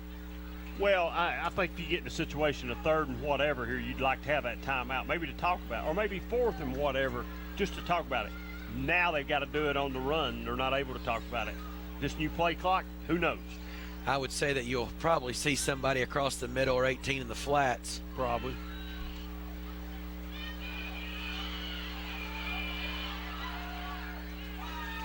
You had 18 in the flats, but disrupted obviously early by number 51, Lurie. Loses that yard or 2 yards or whatever you want to call it. And now the clock's really, they're under the gun right now. Jay, the big thing here is just getting something where you have 4th and manageable if you don't pick up the first down, because obviously where the field position is with 2 minutes to go, you're going to go ahead and try to go for it on 4th down regardless. I think Brad said Oak Ridge 3, Hardin Valley nothing. That's probably what I'm getting a text about right now. Yeah, it is. Got him wide open across the middle. Cromwell catches it. Touchdown. Touchdown, Blue Devils. That middle's been wide open all night. Cromwell redeemed himself for a drop earlier on 4th down right there. He did. We might be going for 2 here, Cox. Where I come from, we go for 2. Well, you might see it here. In small classification football, I think this is Achilles heel for a lot of teams. They get beat right. This is where they lose a game right here. Just no place kicker. Just no place kicker. And as Coach Tapp said, you start chasing points right here. If they don't get this, they're chasing that point all night long. It's hard to get back. I'd find the middle again. He had him incomplete with 2:23 to go in the second. Kingston 7, Harriman 6. We were just talking as we come back from break. That point, he will have to continue to chase it. But when you're playing a bigger size school like Kingston up front, it's hard to pound it in from the 3. It is, yes. So, a little against your back there, not having anyone that can kick an extra point. Baltimore kickoff is up. Ooh. Really fortunate bounce there for Kingston. Yeah. As it bounces off his chest. Picked up by 54, Cameron Bassler. I don't think Cameron was probably thinking he was going to touch the football tonight. No, I don't think he was. And Kingston's in great field position, Cox, here. Just, 40, about the 45. Yeah, starting there at the 45-yard line. Hammers first down. I mean, they got plenty of time on the clock. 2:20. Yeah, they can march it from here to score. I think you're going to run it a couple times, and then if you maybe have to start throwing it, you will, but you got to sort of be hesitant. Harriman's secondary's had some luck defending the pass. I take the long stuff out of my play calling book right now, and I do the swing. I do the swing stuff or the screens. I quit going down the field here. With my sidekick David Queener coming out of the break, we were talking about the play clock and how it's already affected Kingston early in this game. Changed the dimension of a third down early, and now we got a first down here with no timeouts. Kingston has Jones in at quarterback, and he's tackled for a loss. So to set the scene, you got 2-10 with no timeouts now on 2nd and long. Well, Harriman's really adjusted well. They've stopped some things, so they're making adjustments on the fly, just like good high school coaches do. And you've got them here tonight on both sides. You know, I find it interesting. You're inside the 2-minute mark, and you don't have your starting quarterback in. You've got a guy playing quarterback that started as a running back earlier tonight. He's going to throw it.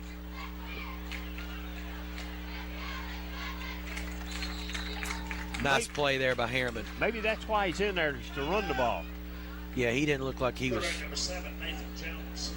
Brings up 3rd and long. I wonder if you'll get a quarterback change. No, they're staying with 7 right here on the play call. I really would be interested to know, with all the things you have now as far as equipment and technology, how a young man has to go over to the coach every play. Because I think that's one of the things, you know, they're breaking the huddle with 10 seconds. That's hard to do. Young man to run over, get the play call, come back, and now they're snapping it with 3 seconds on the play clock. Oh, we've got a guy gets tripped up there. See, now if you're Harriman, you wish you had a timeout where they had to punt the football to you. You're right. And the clock hadn't started. They probably don't have to snap the ball. He's not started the clock, just now started it. There's about 3 seconds difference in the clock. Kingston does not have to snap the football. And David, as you said earlier, you called it. It's going to be a close game going to the 4th quarter. I'm Kingston. I go in right now, and I'm not happy that I'm going in at 7-6, but I go in and make me some adjustments here. I'm Harriman. I do the same thing. You're lucky for Harriman. It's not more than 7-6. Absolutely. Could be a couple touchdowns maybe. Guess we're going to get one more play. 7's going to hold on to the football. Tackled. I don't understand by this. Elijah Ray. And that's the half. Here at Wallace Blackfield, we've got a Roane County battle. The visiting Jackets 7, the Harriman Blue Devils 6. Enjoy the bands.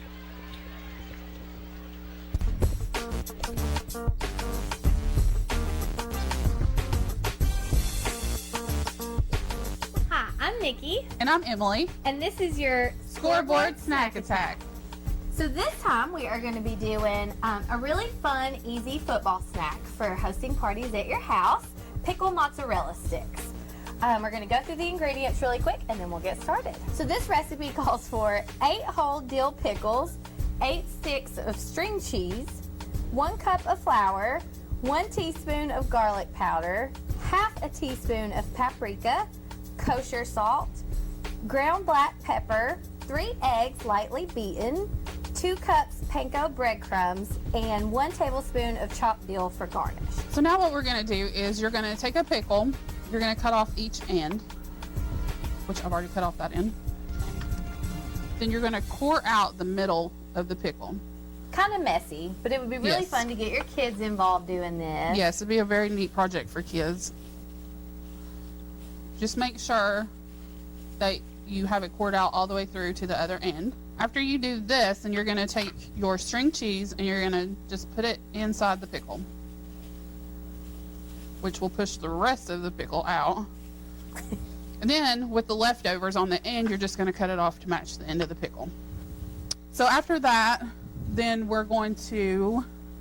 While Emily's getting this other pickle ready, I'm going to go ahead and preheat our natural gas oven to 400 degrees. Some of the benefits about cooking with natural gas, you get a much more even cooking temperature. Natural gas ovens heat up very quickly and cool down very quickly. So especially if you have kids in the house, kids helping you with stuff like this, it's a much safer cooking environment for them. So I'm working on this last pickle. It's actually better if you buy the pickles that are larger for this recipe. The smaller ones work okay, but they tend to want to break down the middle. All right, so after we've done that, now we're going to combine our ingredients into the small bowls. So we have our bowl here with our eggs. We have a bowl here with our panko crumbs. Then we have a bowl with flour, garlic powder, paprika, and we've seasoned it with salt and pepper. And now what you're going to do is you're going to take your pickle, you're going to dredge it through this mixture. Then you're going to dip it in the egg. Then the breadcrumbs. I like to cover mine really good. Then you're going to lay it on a cookie sheet, as I've done with these. You're going to stick them in the oven, again at 400 degrees preheated for 20 minutes. And you're going to flip them after 10 minutes. So 10 minutes one side, flip, 10 minutes the other side. And that's all there is to it. So our pickles have come out of the oven. They look delicious. Yes, they do. And we have garnished this a little bit with some chopped dill. Very professional. Yes. So we want to let you know that OEB does have a showroom. You can come by and take a look at our ranges and ovens. We also still have grills out, so come on by and take a look. And I guess it's time to try these. Yes. We got a little ranch to dip them in, because everything's better with ranch. Delicious. Oh, so good. Can't go wrong with pickles. But so I'm Nikki. And I'm Emily. And this has been your Scoreboard Snack Attack.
We'd like to continue our classical show with a word talk arrangement, the Good Stock Coast Chorale from Jupiter. Trumpet soloist this evening is Miss Stephanie Early.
would like to take this opportunity to salute all the citizens of Harriman and Kingston.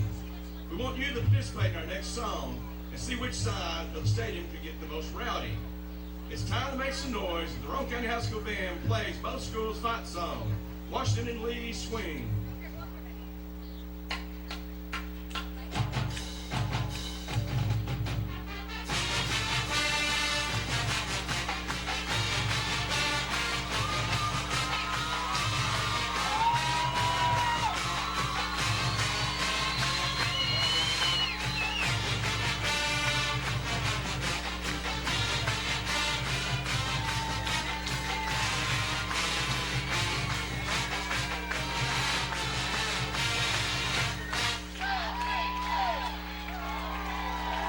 Ladies and gentlemen, the Roane County High School Marching Band.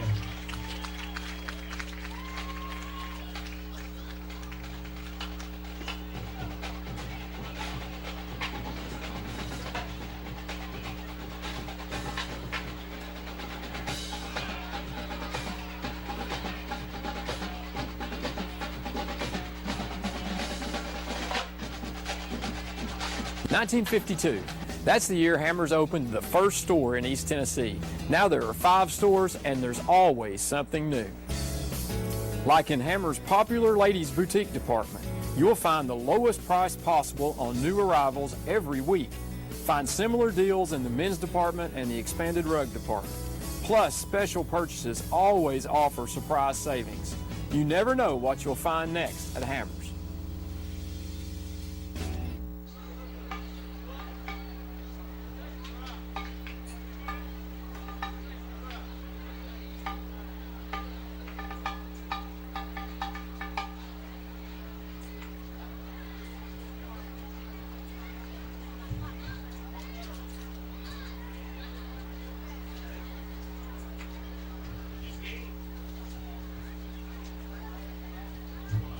Please welcome the Rhapsody in Blue Band under the direction of Mr. David Snodgrass as they perform the best of the Red Hot Chili Peppers.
Ladies and gentlemen, your Harriman Rhapsody in Blue Band.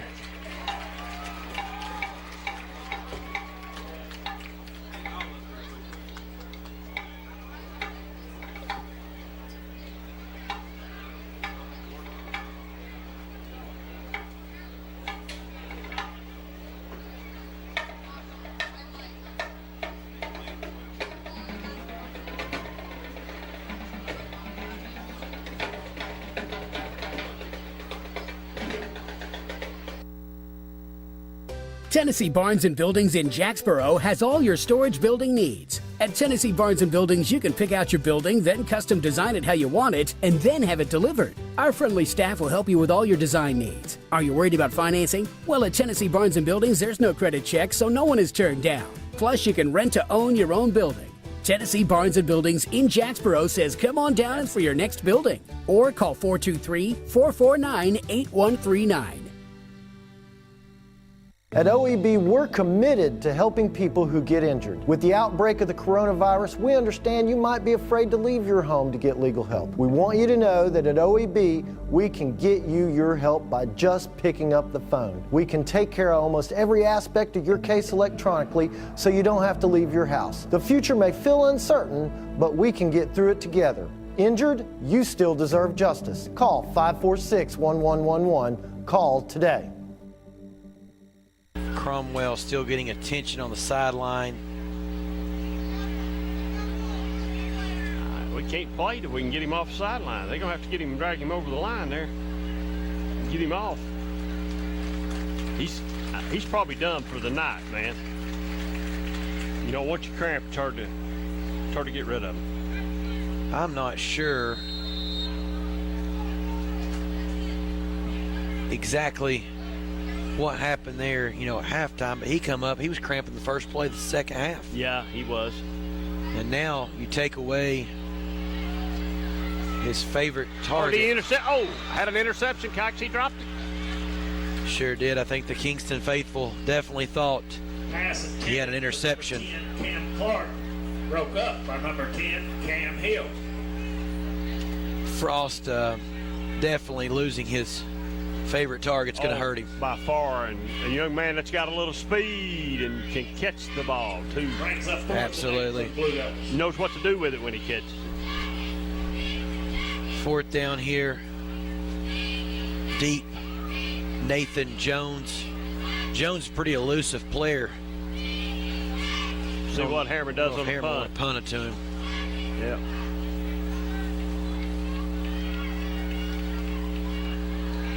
Good punt there. Give us time down there. We've got a good roll. Really good punt. Kingston's going to take over 1st and 10. Punt roll's dead. 35 yards. On the 35-yard line. David, looking forward to Saturday night. Anderson County versus Carter. Yeah, it's a big ball game. From my understanding, the pregame is just as much fun as the game itself from the show they put on up in Anderson County. It's a big show. Well, I'll tell you what I like about it. It's close home. It is a little closer to home for both of us. And it is the 5-star prep game of the week. It's a little bit closer to the house. And Hammer's first down for Kingston here. Let's see what happens. I'm going to have to tell Joe Gaddis the amount of good publicity you've been giving Davey Gillum down the air. You might think you're cheating on him. Wait a minute. That's Hall of Fame, Coach Gaddis. Hall of Fame. Kingston picks up 2 on 1st down. Which Hall of Fame was he inducted into? Tito Esplay? I'm not for sure. You just 30 years on coaching. That's a lot. High school football. That's a pretty good long time, man. Absolutely. 30 years. You've touched a lot of young men when doing that. How many state championships has Gaddis won at Oak Ridge? Was it one? One, I think. I was speaking with a guy. Here we got 2nd down. Good hard run there. Picked up 1st down. 36. Harriman's by got Elijah Hill, and Harriman has another guy down. Yep. Looks like it's another cramp. Number 7, Calvin Love at 21. You can tell, Cox, that I've been doing these games too long in August, because this is what you get, right? This is what we get right here because of the heat and stuff. This is it. And I'm sure both coaching staffs have preached taking care of yourself this week. It didn't really start this week. You've been doing it all along. Absolutely. Another Hammers first down here for the Yellow Jackets. Hand off to number 13 up the middle. Continues to fight for extra yards. Hill's a nice running back. He goes. I didn't think he was going to get him down. He was going to carry him on. Another Hammers first down. They've got a little good 1-2 punch between Hill and Keithley. Two nice running backs, and you bring 7 in. Nathan Jones for a little speed. Well, they've rotated a lot of people in tonight. Rotated at quarterback, rotated at running back, and now they're a little fresher. Absolutely. Another Hammers first down, back up the middle. That's Elijah Hill again. Hill again. Going to be close, but not there. Probably about a yard short of a first down. They're calling it 2nd and 1. And a yard. You know, if that was Harriman, it'd be 2nd and inches from the PA guy. Yeah. But since you're on the road, it's a yard. It's a yard. And you know, a score right here is that the knockout punch late in the third quarter. Very well could be with Harriman cramping up like they are, especially with some key kids going down. How do you think mentally you come into this game? 13, Elijah Hill. Hill back up the middle for a Hammers first down. Come into this game mentally knowing that you've beat them 2 times since, the mid-90s. Well, I think it's earlier in the year. It's the first game of the year. You're excited about playing it, and you think, this is the year. I just think that's the way you got to look at it. This is the year. We're going to get them this year. We're ready for it. We've practiced all summer. We've went through the heat. We're ready to go. We're healthy. Everybody's pretty healthy right now, and this is the year. I just think that's the mentality you get. You don't ever think you're going to lose anyway. I've never been in a game that I've actually lost. I thought I was going to lose. That's right. That's right. I've been in some games that I lost because we gave them the game. 7 with a nice cut up the field there. Nathan Jones. And you don't know how. We don't know what the age-wise is with whether we got sophomores, freshmen, or juniors or seniors playing tonight. We don't have that information. So you wonder how many young kids Harriman's playing. That could have a lot to do with it. And how many of them are playing their first varsity football game, which Thursday night or Friday night or Saturday night for that. Absolutely. And that all plays into it. Absolutely. And Kingston is a bigger school. So my hat's off to Harriman for just playing them. I mean, you just look back a couple plays ago. It's 1st and goal from the 4. Yeah, and that play killed them. It's killed them so far. Absolutely. 13 back up the middle for another Hammers first down. Elijah Hill runs the football really hard. He runs it hard, and Kingston right now is saying, hey, we're going to run it down your throat, stop it, and that's what they're doing. Now looking forward for Kingston here as the year goes along, it all goes back to finding a way to compete with an Alcoa in the postseason. Is that correct? That's their Achilles heel. That's Alcoa. They'll be on they've got them on the schedule, I think. Yeah, I think they're in the same region. Same region, so they got to figure out a way. I mean, to get to the state championship, you've got to beat Alcoa. Yep, the 3A state championship definitely goes through Alcoa. Really nice run here. Touch into the end zone. Number 7, Nathan Jones. You could feel that one coming. You can feel it coming. Yeah, they were gashing them. Just got an update where Alcoa is beating Grace 35-0. So Rankin's loaded and ready to go again. Well, Grace has fell on hard times. They have, and they were returning a lot of players from last year's team, plus 12 transfers in this year. So I think Grace still has a good season, maybe, 8-win season. Yeah, I forgot you said they're playing Alcoa, so that has just a little bit to do with it. Yeah. Really don't matter what kind of football team you got. You got to be better than them. The kick. It's good. By Bunches up, and it's good. With 2:09 remaining in the third, 21-6 advantage Kingston. We're off to a break and be right back. At OEB, we're committed to helping people who get injured. With the outbreak of the coronavirus, we understand you might be afraid to leave your home to get legal help. We want you to know that at OEB, we can get you your help by just picking up the phone. We can take care of almost every aspect of your case electronically, so you don't have to leave your house. The future may feel uncertain, but we can get through it together. Injured? You still deserve justice. Call 546-1111. Call today. At Wallace Black Field tonight with the Mulch and More kickoff. Big series here for the Blue Devils coming up. They might have a chance to return this one. I think that's Copeland. Good return there for Copeland. Copeland takes the kick. Brings it out for the Blue Devils. Blue Devils will start with a Hammers first down from the 34. They got to find a way right here to get something going offensively and get some momentum back on their side.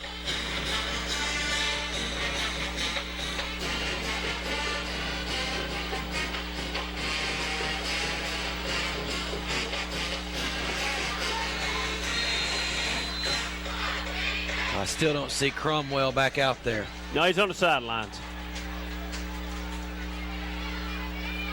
Oh, really nice play and hit there. 7, Kylan Love keeps by 60. tackle made by number 60's back in the ball game. He's back in the game, isn't he? Really good play there.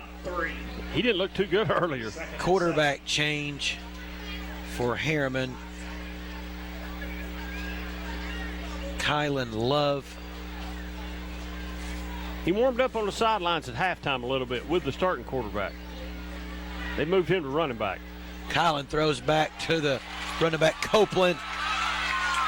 Copeland gets enough for a Hammers first down. David very close there to breaking that for a touchdown if he makes one guy miss. Couldn't make that guy miss, though. You know, Harriman needs to score quick. They don't need to panic, but they need to score before the end of this quarter. It would really help. Yeah, if they could get the ball in the end zone with a chance to stop them. The momentum's just been a huge factor here tonight. Right.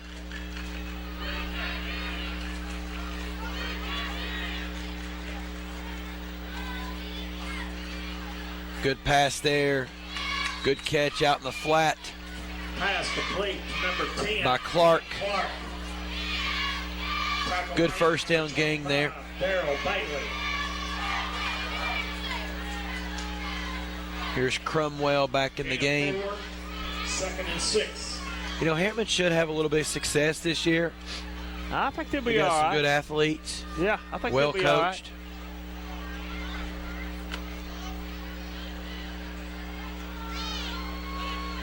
Big momentum drive, though.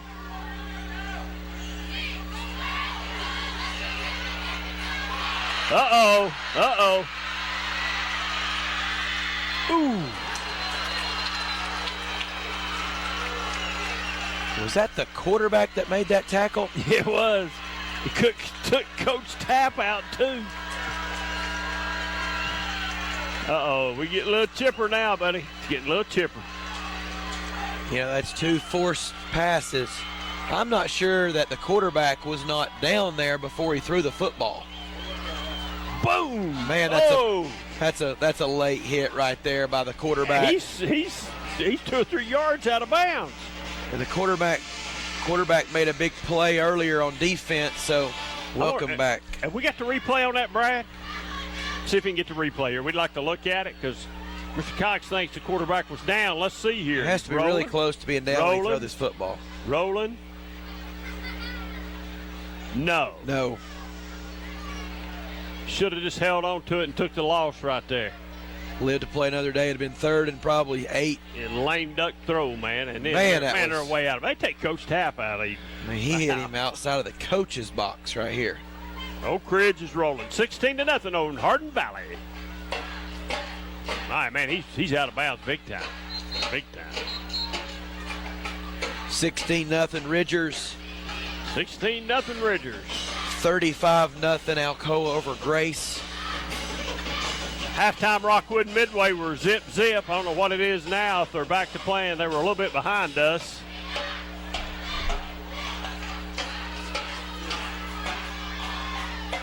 We have a must stop here. Yeah. By the Blue Devils. Yeah, if not, this game's pretty much over with. If not, we will enjoy listening to the Kingston Yellow Jacket band. Because they're loud, buddy. They are loud and impressive.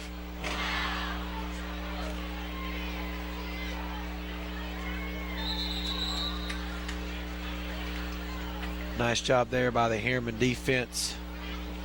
13, Elijah Hill. Stop. Hit first, but number 60, Mason Copeland. Stopped Hill there going up the middle. Copeland with a nice tackle. 1, second and 9.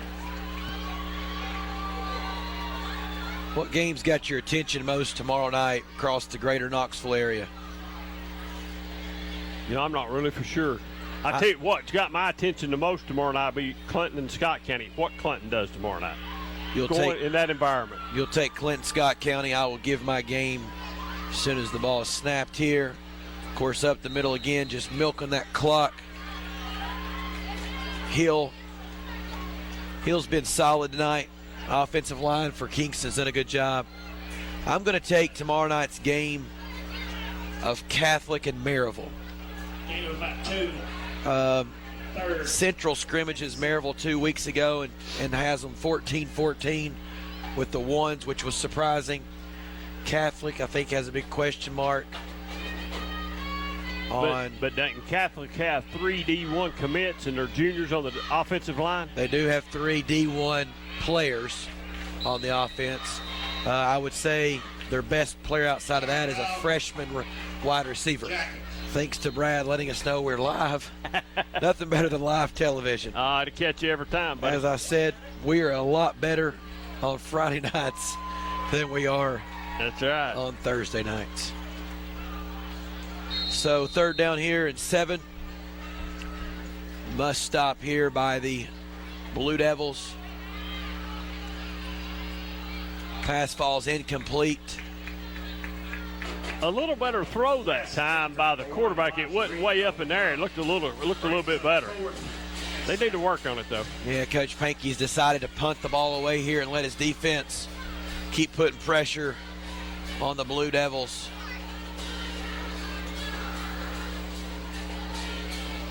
We got little man Jaden Hannibal back to return the punt. He's hard to tackle, man. He's a little scat back. This could get interesting. They rolled it back there, too. Oh, they blocked it. You definitely. I didn't think he could run that He can't ball. advance it. He can't advance it. Recovered by number 7 of the Jackets, Nathan Jones. This is down to number 5, Dakota Coca. This is a. Gaining up for the first. It'll be 1st and 10. This is very confusing. I thought they would get the ball at the 35 where the young man picked it up and started running with it.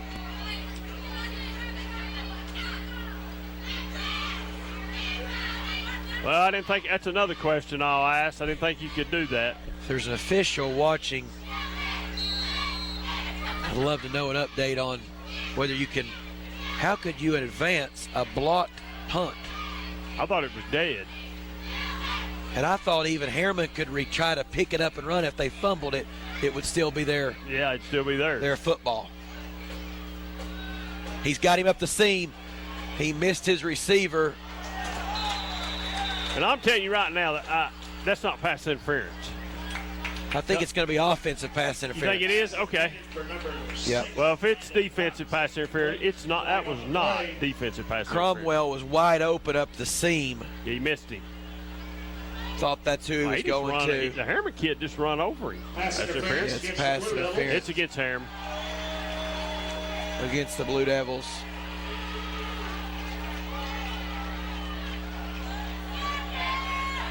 Probably a pretty good play by the Harriman kids. Probably was. Nathan Jones definitely looked like he had position to catch the football. He did. But I'm telling you, we had 7 or 6 right there on the board if he hits the Cromwell up the seam. We do. He was wide open, too. I'd say we might go back to that. 15-yard penalty against the Blue Devils. I'd say Harriman coaches are letting Coach Tapp know that the seam was wide open. Cromwell's got to get his composure back here and make a play for his team.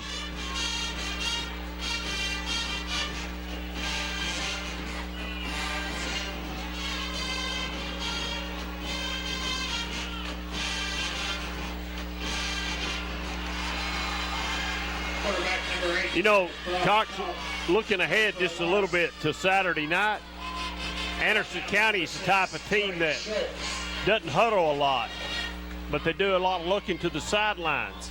I'm wondering how this new play clock is going to affect them, or if they're going to be in rhythm with it or not, because they're used to, getting plays from the sideline and with different people on boards and everything. So I wonder how that's going to work Saturday night up at AC.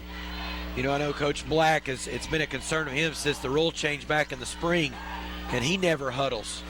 And he says the biggest thing is he's going to have more time to get everybody to the line, see what the defense is doing, and then get the play called. So I think it actually is an advantage. Got a nice screen set up here. Well, nice gain. Nice gain. Now we got a 4th down that is manageable. Yeah, that's Ron. Listen, that's Ron Berry's favorite play right there. Screen play. Or the freeze play to draw them offsides. Brings up 3rd and 7. That's a big play right there. They got a lot of that. They got a lot of that yardage back right there. Yeah. This is 3rd and 7 is manageable. I believe you got to go for it, even though 4th down here. I really do believe. Oh, yeah, they're definitely in 4-down territory. Realistically, whatever you do here, you might only have 1 possession left in the football game. Possibly. We got confusion on the line.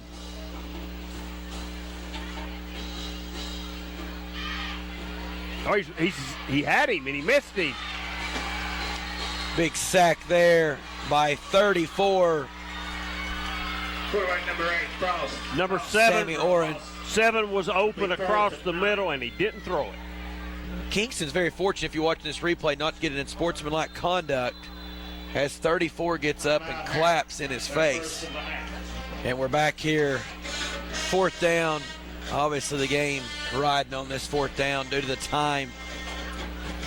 Got him out in the flat. Gotta get it, gotta get it. He's broke a tackle. Ooh! Great play by Copeland. Great effort there by Copeland. Quarterback was shaken up there on that last play. Good play call there for a Hammers 1st down. A big Hammers 1st down. Wow. And then he finished off the run. Nice.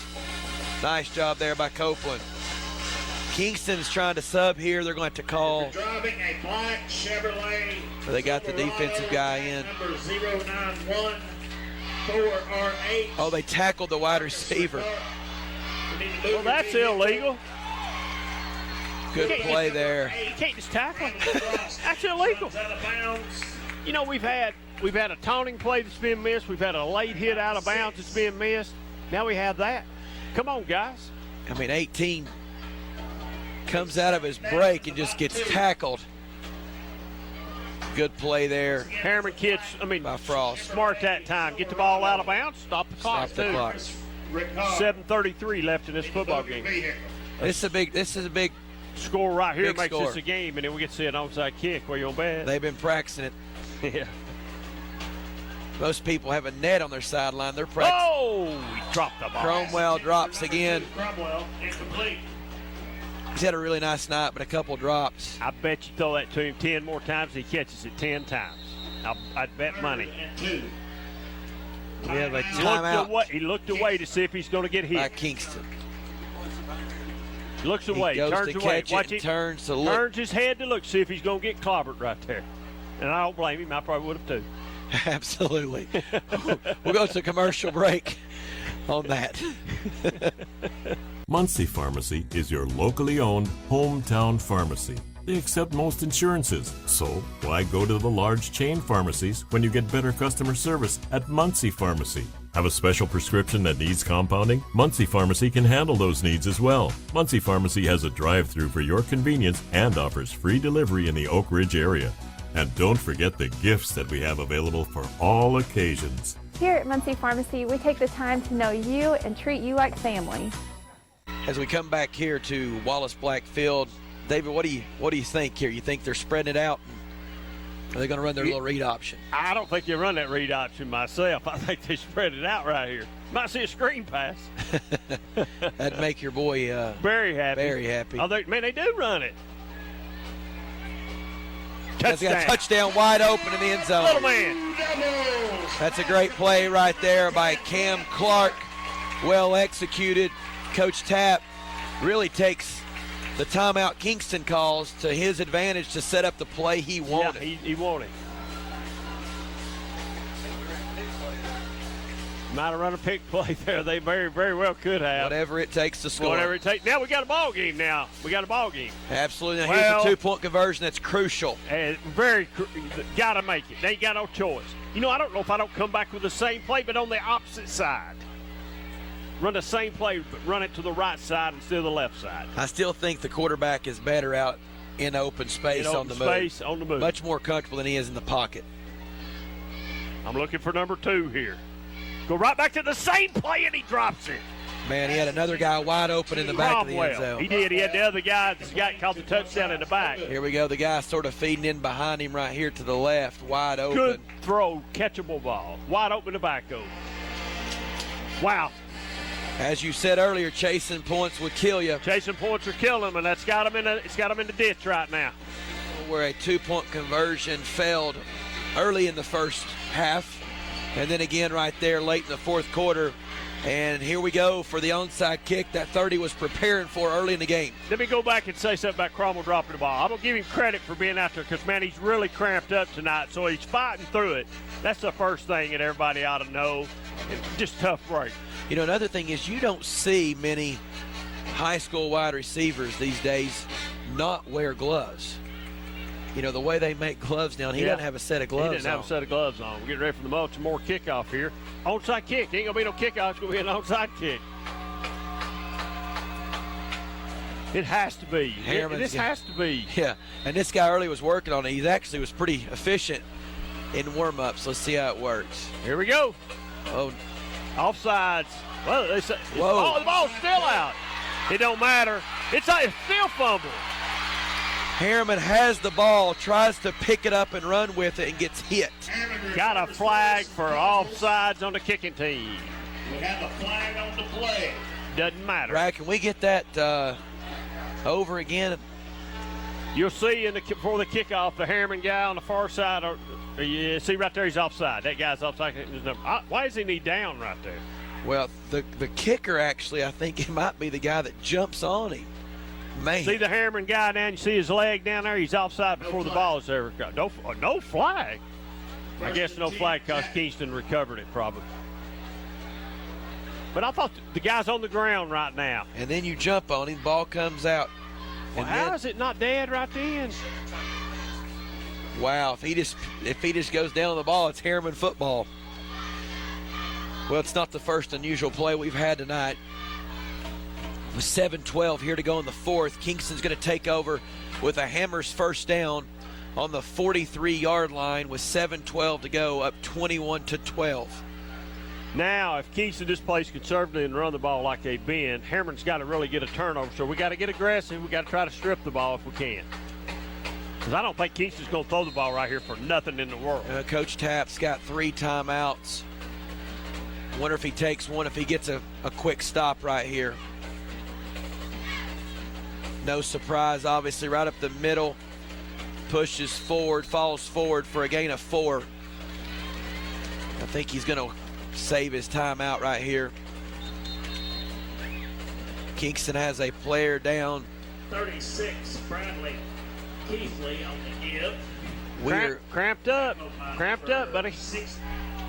Where the Blue Devils are in a must-stop situation.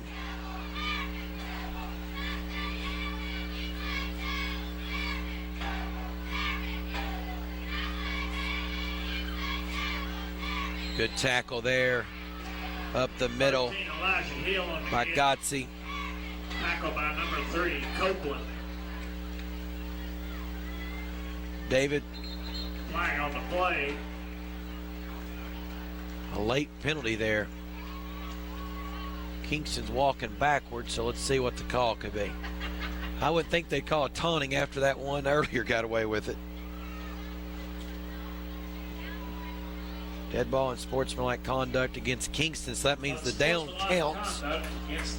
Since it's dead ball, it's going to be 3rd and long.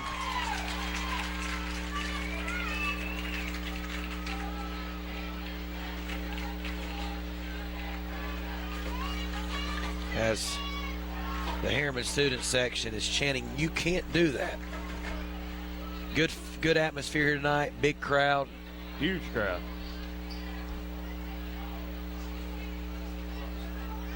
But going back to the Anderson County situation for Saturday, I think it less likely to affect a team like them because the quarterback's not having to run from the far hash all the way to the sideline to pick up a play. Well, that could be true. That could be true. They do everything from the sideline. They don't make them run over there. So it'll be interesting to see. We'll be there.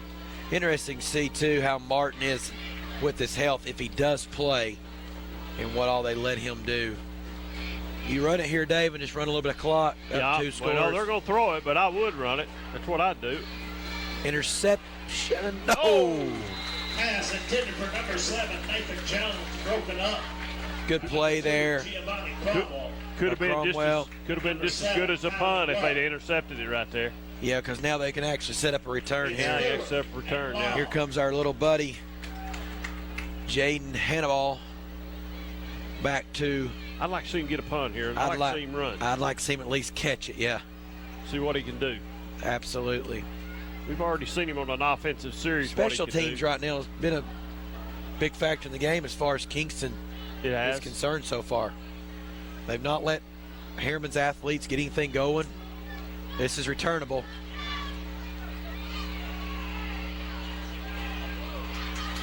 He's got a wall. Taken by number 2, Giovanni Cromwell. Ran out of bounds. I will say I want to see the replay there. Coach Tapp is not happy with the whistle being blown on him being out of bounds. Big return, though. He didn't think he's out of bounds. No, big return for the Blue Devils. Brad always has a good replay and a good shot here from the booth. He's only 2 yards out of bounds. He's only 2 yards out of bounds. I think Coach Tapp got the wrong lines confused there. He got the wrong lines confused. Yeah. Gotta love Coach's passion, though. You know, no, he's got it. We've been through a lot of years on the call-in show where been some unhappy campers down here with him. Man, he's a winner, though. He's a great coach. Kids play hard for him. They do.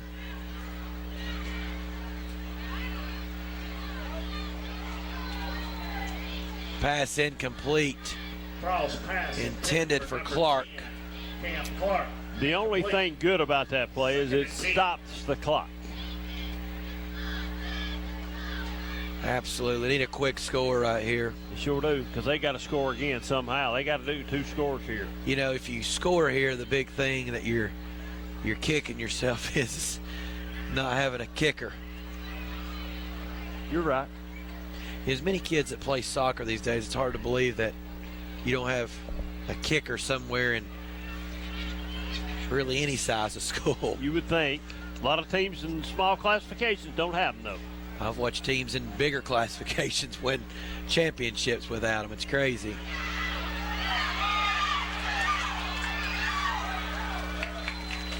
Quarterback number 8. Surprised he didn't go out of bounds there, but what a great scramble for Bradley Frost, keeping the play alive. Keeping the play alive. He's getting ready to get tackled there. I'd say Harriman's definitely in hurry-up mode here, but they don't seem to be moving real fast. Gets up and does a little mouthing.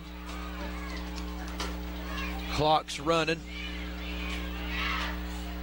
Chains are set, and Harriman's not ready. And they're tired, too, man. You can tell this way they're walking back to the huddle. Cromwell's just barely making it right now. Barely making it. I'd say 18's got a little energy left in the tank. We'll see.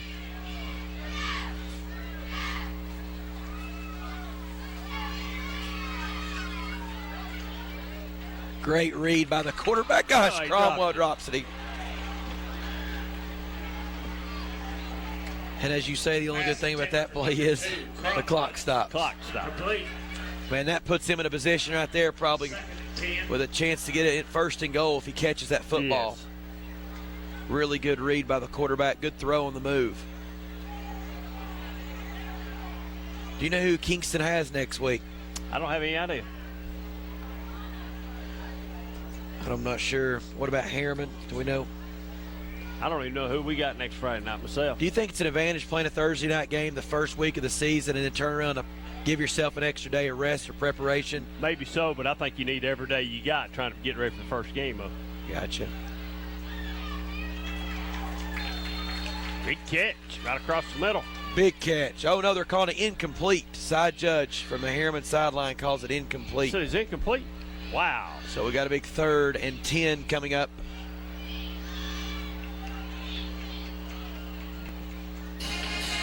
As the Kingston band comes alive again. 3rd and 10.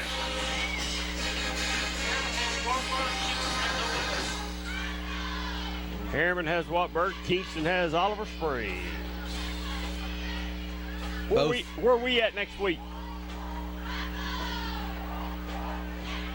Big 3rd down play here. A little confusion by the Blue Devils. They're going to have to waste a timeout, which is not good.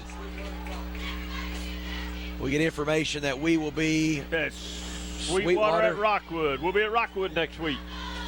Is that home of Ron Berry? That's home of Ron Berry. With the 3rd down of the game. Sounds like we've said that a couple times, but this is being, down to the wire here, needing first downs and needing them quick.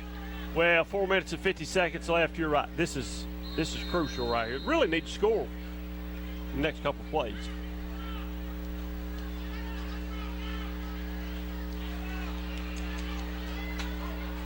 Incomplete. Really, the pressure up the middle that time hurt. Would have made no difference if he caught the ball. He was out of bounds 3 yards. Yeah, Frost sort of got pushed out of the pocket there. Yeah. Had maybe an opportunity to step up and run early on as the play was developing, but hung in there. Now you need a play. It's going to get you about 11 or 12 yards, and you need to get a first down. Really, a score is not important here. You need a first down. No first down, no continue on.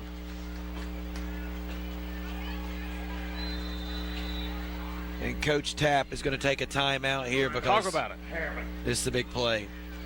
We'll be right back. Everyone knows OEB helps people who get hurt when someone else is negligent. But with the coronavirus pandemic, you may be afraid to leave your home to get the legal help you need. As always, we're committed to keeping you and your family safe. So we want you to know that we can handle your case almost completely electronically. All you have to do is call. The future may feel uncertain, but we can get through it together. Call 546-1111. We're here for you. 546-1111. Call today. It's 4th and 10 with 4:42 to go in the 4th quarter. I will say, David, I do believe the speed of the game is going to be picked up this year due to the 40-second play clock. We've had several injuries tonight, several cramps, and both teams utilized all 6 timeouts. Well, that's going to happen really here in August big time because we got about 3 games in August. It's going to happen. Cramps are. Going for it all. Oh! Just off Cromwell's hands. Incomplete. So I'll go back to the games tomorrow night. You're interested in going to watch Clinton, Scott County, and see where that stands. Big, hard atmosphere to go play in up there, but at the same time, I think it's really a statement for Clinton on maybe where their program is heading and what direction it's going after year 1 into year 2. I agree with you. Obviously, it's a rebuilding situation down there, but you do have a Clinton guy leading the Dragons now. That's true. Cammy being a Clinton guy. We'll see. And you being a Clinton guy. Huge Clinton fan. I am. I'm a Clinton fan, man. I'm a probably disappointed that Kelly Calhoun had his Maverick blue on there in that commercial. Yeah. Nice run by Nathan Jones there. Coach Pankey probably wishing he would have stayed in bounds to let the clock run. Nathan Jones up again. Ran out of bounds with number 1, Demarion Dogger. You can tell Harriman is just gassed. They're gassed. 6, Landon Cox struggling. Oak Ridge taking over the Hardin Valley game, sort of dominating there as the Hall of Famer Joe Gaddis wins another one. Is that a final? It's not a final, but it's all over. But